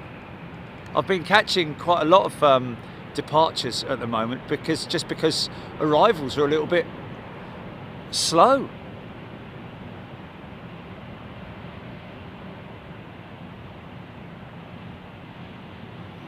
Simon Morris, he had to tell them to watch you on YouTube. Well, hello to Simon, Morris's son. Wilson and all of Wilson's mates who might be watching as a result of that show and tell. Yeah. The son Wilson who met me and and then how cool is that, man?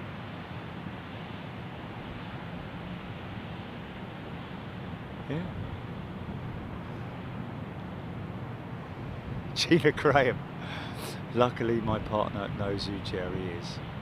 Well, it is almost every time I go to Tesco or Sainsbury's or even driving along the main road, we definitely get hoots and hollers and, you know, that kind of stuff from people, and it's great. A big builder comes up to me this morning, massive arms, you know.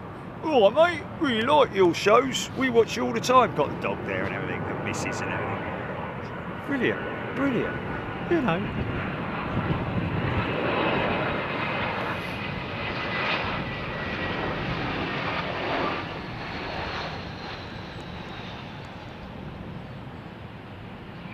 Oh, Ed's in it. Ed Hawley. Hi, Jerry from sunny Heathrow. Thanks for capturing us in from Amsterdam. Nope, we didn't have a clue until we landed. There we go. Oh, good on you, mate. Nice landing, by the way. Kind of nailed that one. Was it a little bit left side in? Just sort of like, you know, standard procedure, which I see quite a lot, where if there's a wind from the left side will touch first, just to make sure it's in, if you know what I mean. Not standard operating procedure, but some pilot ways that they do it. I don't know if that's or if it's, I'm talking absolute. Like HD A300 inbound. Thank you, HD.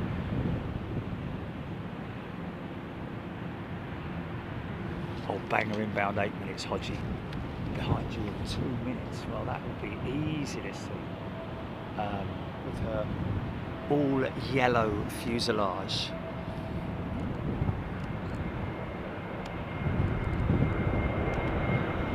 Yeah, it was a great landing, mate.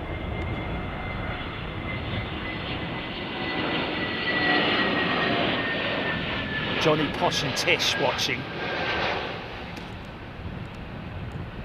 Easy, son.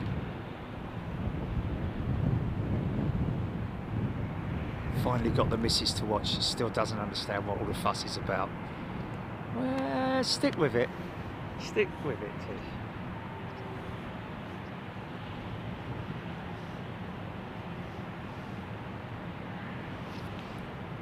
Yeah, to be a youngster, mate. You know. And I do meet. I'm so lucky. I meet so many youngsters who've got their heads screwed on. You can tell that they're determined to. You know, don't get me wrong. I meet some who are like, no, I'm not interested. I just want to. Some who are like, I want to work at the airport. You know, which is fantastic. A great career path, I've got to say. And let's face it, some of the most successful people on the planet started on the, I wouldn't even say the bottom of the rung, is it? I mean, you know, learn all aspects of a company of aviation, and then end up owning the bleeding thing.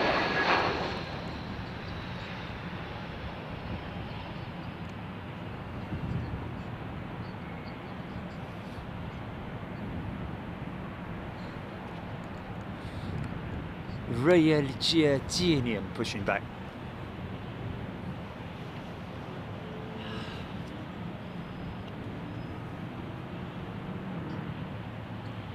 What, you manicuring your nails? What's that sanding noise? Sounds like you're sawing a piece of 4x2 in half.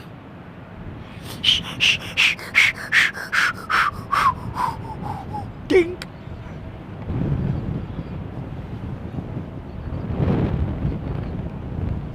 Oh, Simon Morris saying Wilson is 6 and he says he's going to fly a 380.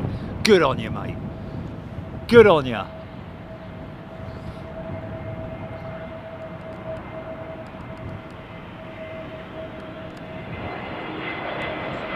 I am.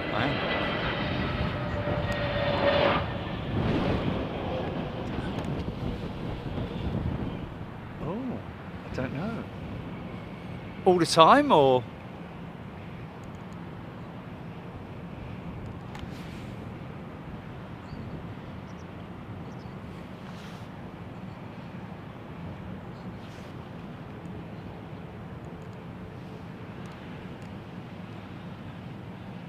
See the little robots that they've got, folks, to push the aircraft back with.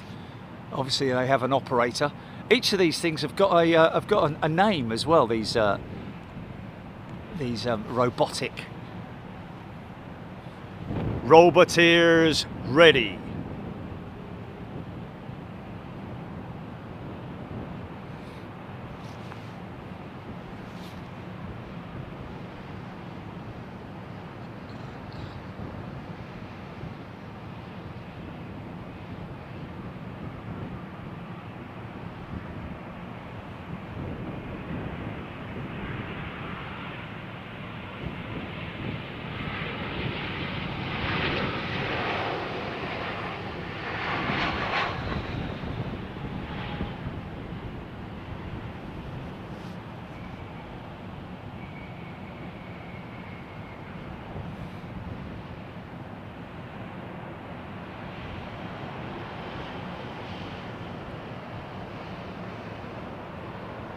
Brandon Rabbit, Pushback Clone Wars, Robo-Tug.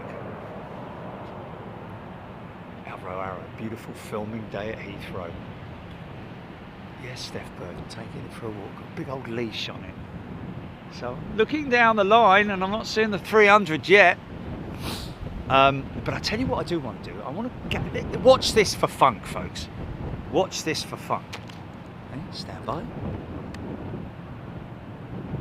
Watch this. I'm just going to experiment on this particular aeroplane.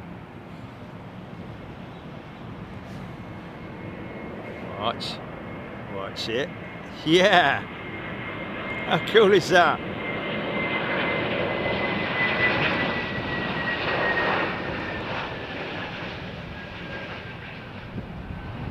I like to get a little bit tighter on it, I think.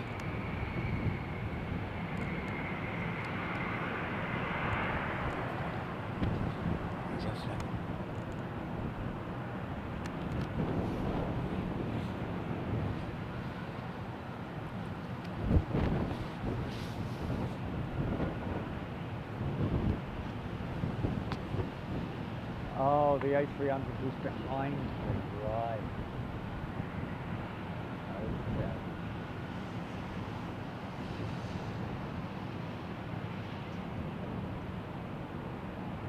Kev Miller.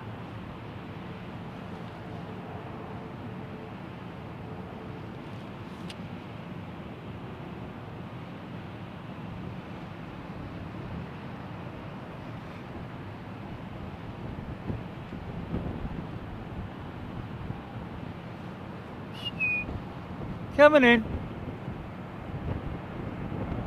Heel. Heel.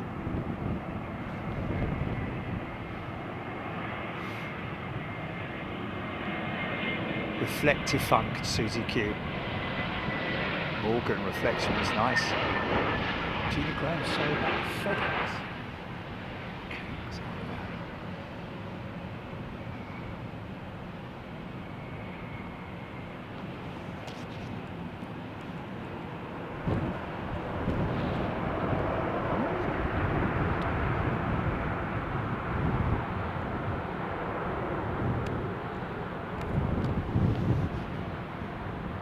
See, she looks so much better with her engine cowls all complete.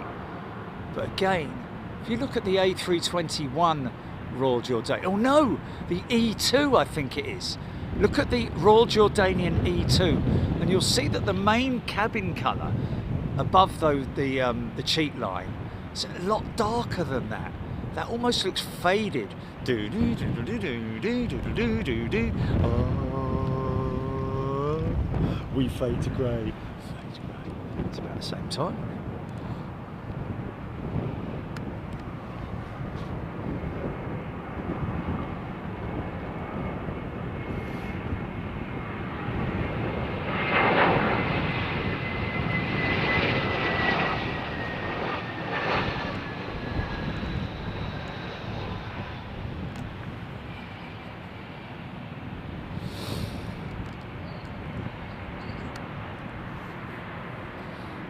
Debash mode, one of her favourite liveries.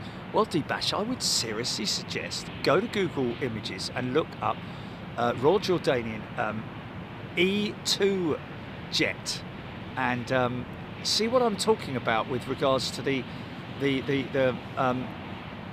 colour of the upper section versus what you're seeing here, which is almost grey, whereas the or slate or whatever, whereas the newer jets are almost it's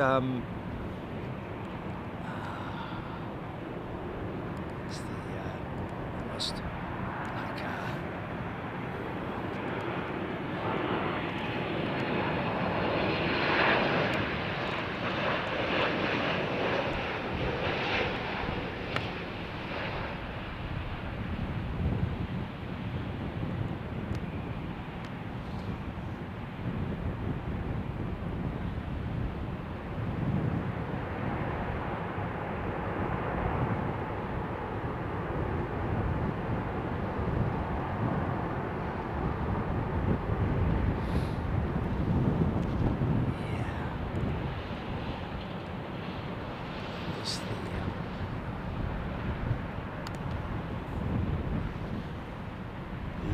Class. Royal Jordanian appear to have revised the livery, which is Landor designed. Wow, interesting.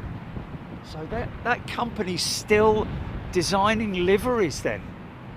Lowlander prefers the darker Royal Jordanian. Debash, yes, darker on top.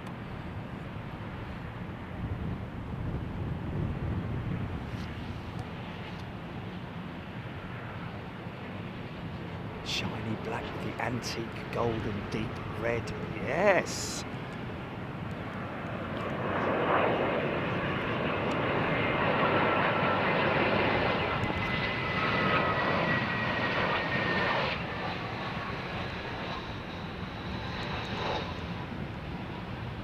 Michael K, Turkish 777. Oh, I'll tell you what. What's that then? What's that? Let's just grab that.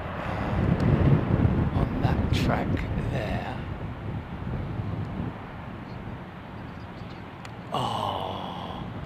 That's it there, isn't it? That's it there. I'm not going to be able to pick that out, I don't think, just purely because of the... No. Oh, come on, mate, right. Have another go. Have one more go at it.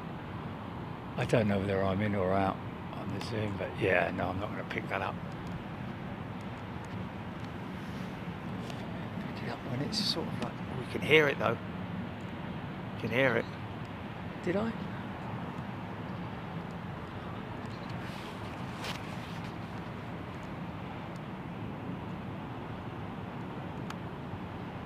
Oh no, I've got too much glare now.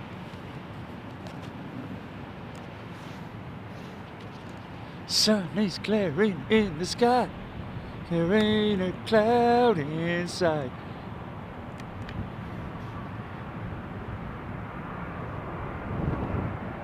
Kathy Horvath tuning in from Anaheim, California.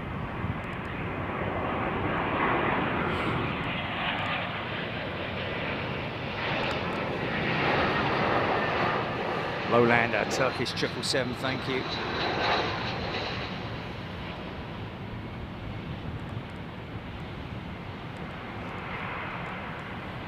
So, with my level of sim, bit of funk, sim capability on the A320, well, on the Airbus, I definitely want to try, before I move to the Boeing, I want to try the A330 and then the A350. Once I've done that, I think the A380 may also be a challenge as well. But we're definitely going to move on to the Boeing, which will be interesting. I've already started looking at the 737 flight deck layout and cold and dark startup sequence. Okay, here's your A300. Here she comes, look.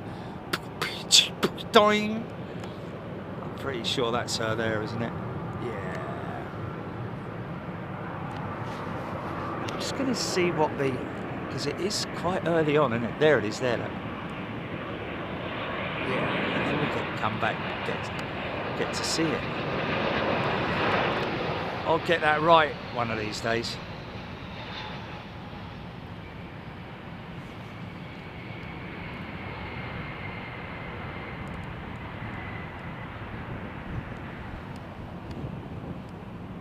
Here we go. Lovely old aeroplane this, ladies and gents. And kids. BA Land or live with the best mark bar.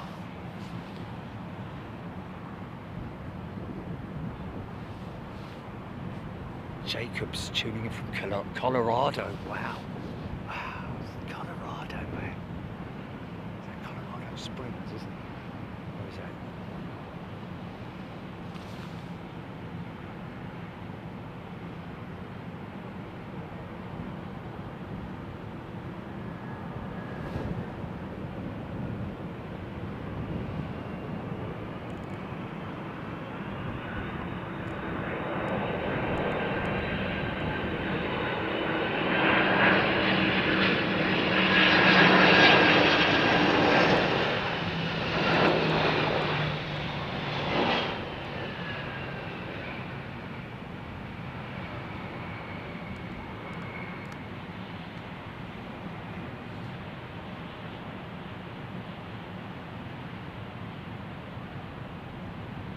Crazy the age of that aircraft, man. Maybe not the actual aircraft itself, but the design. The first ever foray into wide body air, well, civil aviation, really. That was the first aircraft that came out of the Airbus facilities, and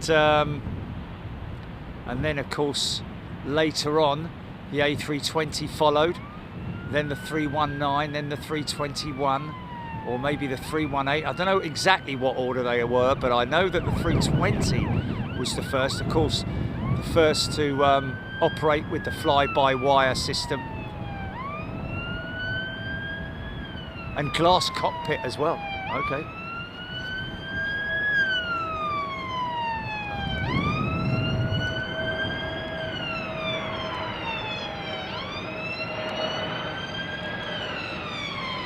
Yeah, we covered that, yeah, and it's a pretty pointless invention, that, to be honest with you, because that would need some kind of manning, wouldn't they? Where they're going to put that? Where they're going to, once they've unhitched from it, what would happen then? And blah blah blah.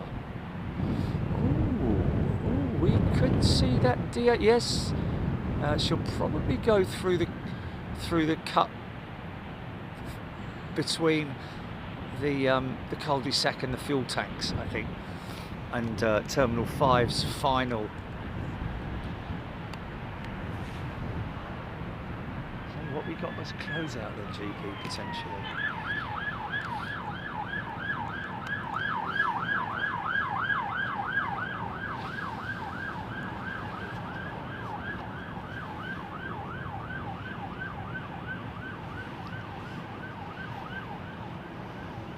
Daniel Mossy remembers flying Monarch 300s back in the day. 9 abreast, seating very tight.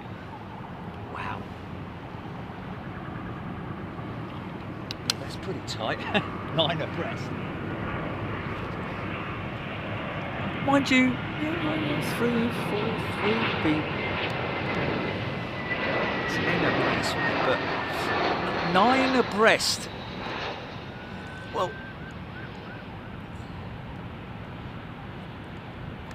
but it's a twin aisle, isn't it? The A300, isn't it?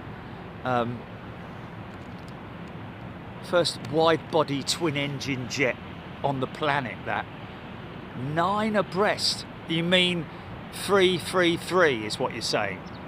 PAB Air Wings 320 government due in 10 minutes, Hodgie. Oh well, there we go then. There's your closeout, GP. The PAB 320.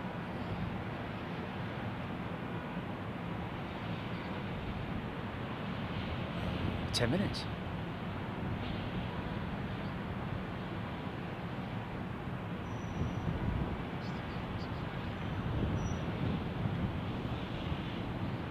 Oh, battery check, stand by.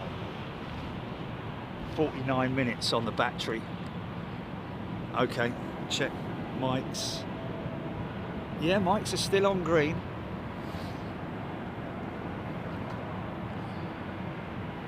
Penny Haskins, 2 aisles, yes.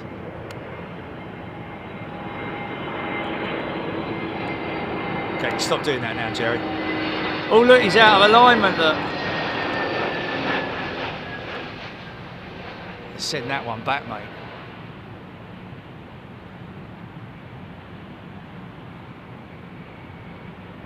If I'm get any advice on sending stuff back in, I'm happy to help.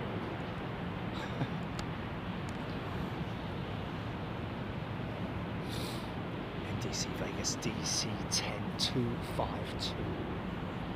Call 5 in the middle, man. That's not much fun, is it? Being in the middle of a five abreast.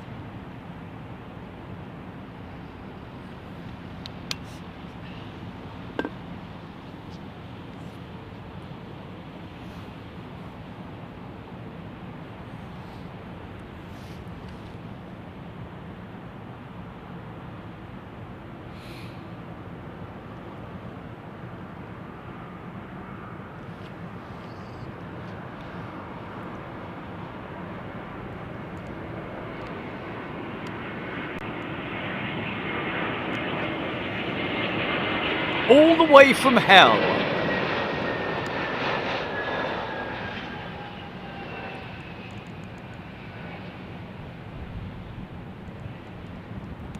During the winter, those jets are stained orange.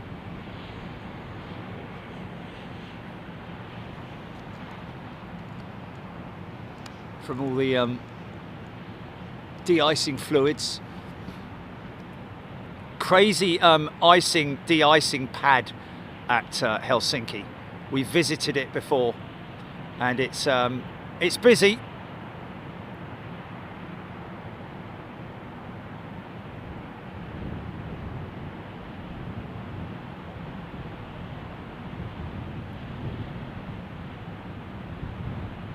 I have been to hell, yes.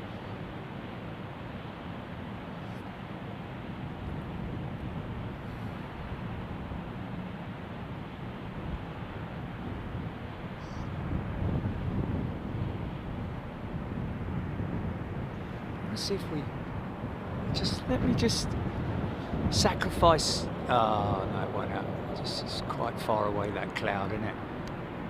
Sometimes you get a with the aircraft flying across the top of the cloud, clipping it.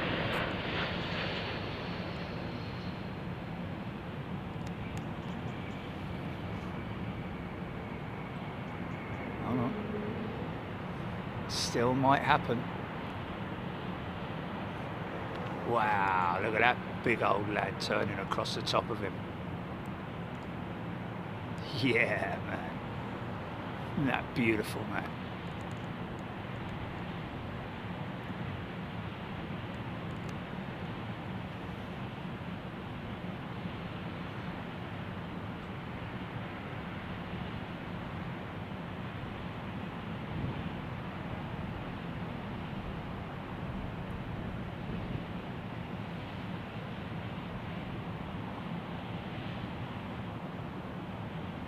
Give us another twirl. Come on. Another right-hand turn.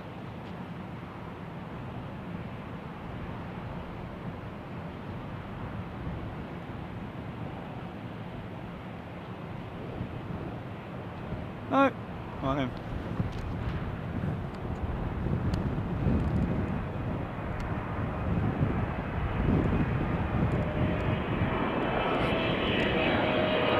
Nice, Korean triple in the new livery.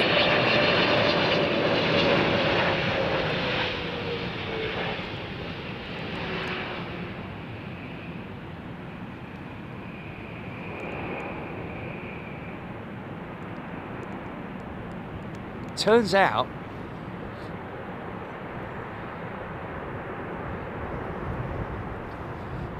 that the word Korean on the fuselage is a dark shade of blue, whereas the tail emblem is in black, which is a bit odd. But you know, I need to see it quite a lot to completely get used to it, because it is a little while since we've seen the new livery, isn't it? Isn't it?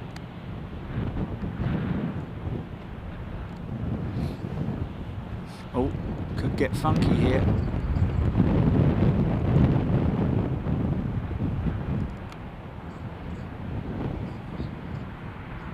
What's that?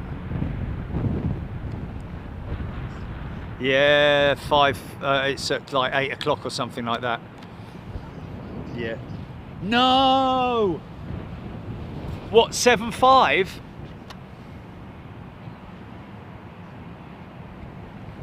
It's going to be dark, mate.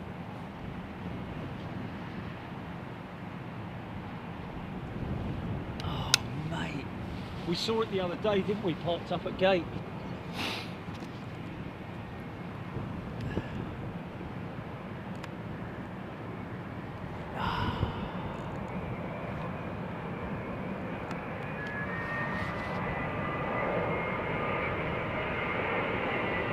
Are they retiring her altogether, or is it her last flight here, or what? What's the story behind it?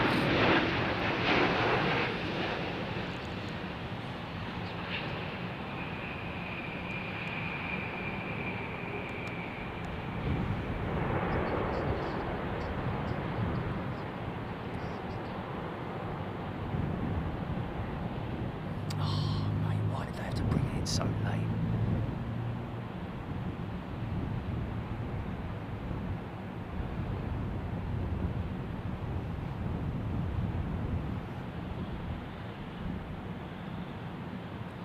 I think they've done what they've done with Korean just purely on the basis that it might save them a bit of time in terms of painting it, the time that it's in the paint shop, if you know what I mean. I can't think of any other reason why.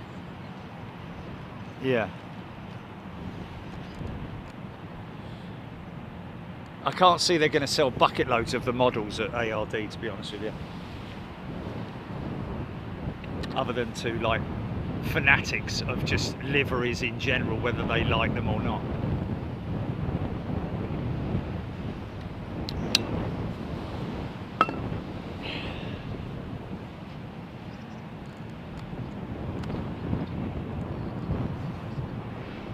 Yeah, that's what we've been talking about. Oh right, yeah, I know, it's crazy. But met in not in the army itself, but they later went on to serve in the army, but they met at the college.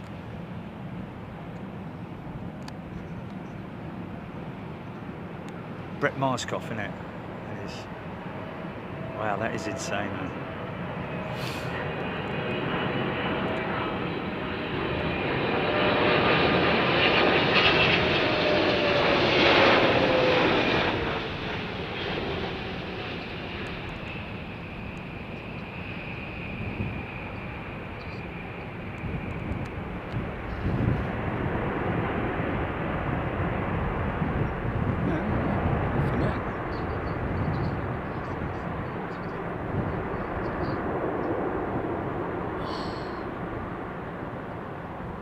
That is typical. It will be dark at 8 o'clock, will it?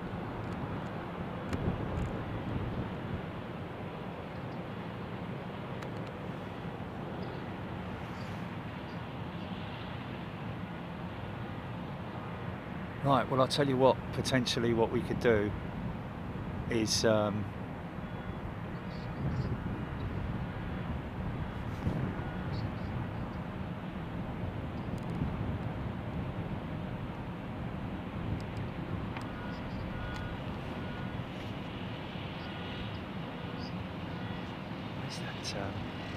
where's that private?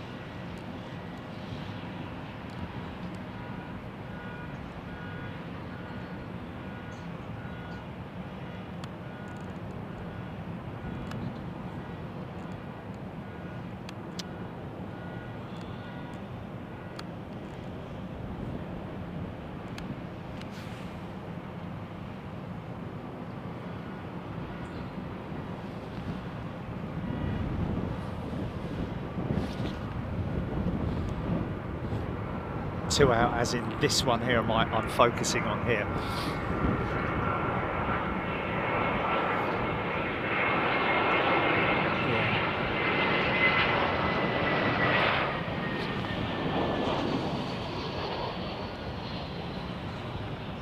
I don't know.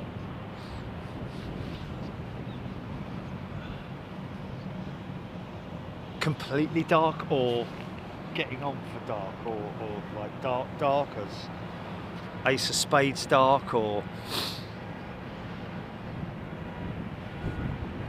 oh really? Oh wow, yeah, okay, yeah, it'll be dark by then, mate.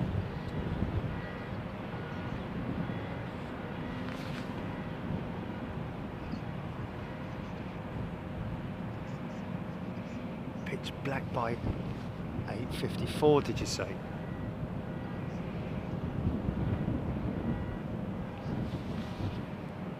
Yeah, Blix, yeah.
Right, now, folks, can I just say before we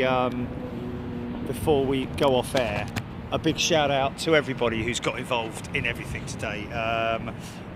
Whether you've been chatting, whether you've been giving us information, feedback, whatever it might be.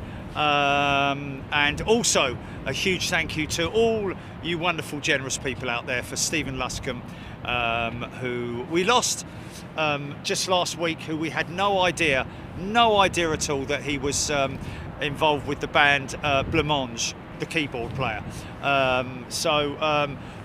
Sleep well, me old son, and thank you for your commitment throughout the years. Unbelievable. And to anybody else who's lost a loved one or somebody close to them, never a nice thing.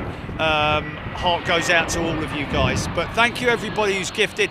We will reach out to the family if we can, because originally the thought was, I just said to Jilly, let's go and get some flowers, and then it was like make a flower arrangement of an aeroplane. Next thing we know is we just get this massive influx of people. Didn't ask for it, of people very kindly donating to that flower fund. Far too many of you guys to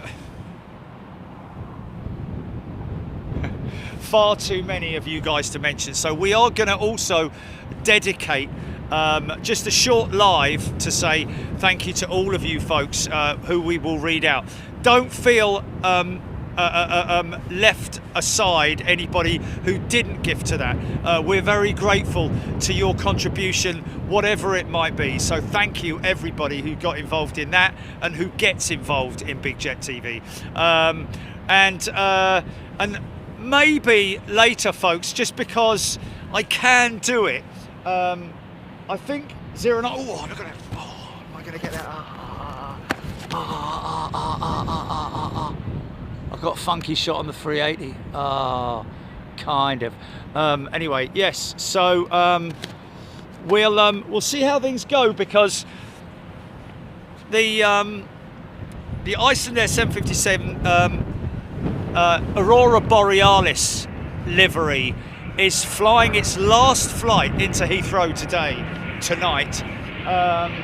So theoretically, I could go up to the Renaissance just to catch that one arrival. And the reason I say that is because she will turn potentially into the gap as well, between the two terminals.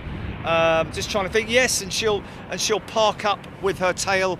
She'll park up on the right there, I would imagine. So, with all the lighting that you get on the stands, there's a good opportunity potentially for us to catch her in the light, if you see what I mean. But other than that, thank you everybody. Thanks Jilly, thanks Trish, thank you to the guys here at the Thistle as well. Darren was in earlier as well, probably Mark, and all of our amazing mods. We really appreciate you guys. And to you people out there, thank you so much. Hope you've enjoyed today, and we may be back later, so just keep your if you fancy seeing this 757 for the very last time, then keep your notifications on, because I'm willing to sacrifice my evening for that, or a chunk of it, because I want to get to bed early tonight, because something very important's happening tomorrow. So yeah, see you soon folks, take care. Thanks Jilly, by the way. Oh, it's not the Aurora Borealis, it's the 80-year anniversary. Sorry, my apology. Right. Oh yes, very similar looking. Thanks everybody, look after yourselves. Thank you again for all your contributions, and we will see you maybe tonight, maybe later. So keep your thing-fongs open. See you later, bye-bye.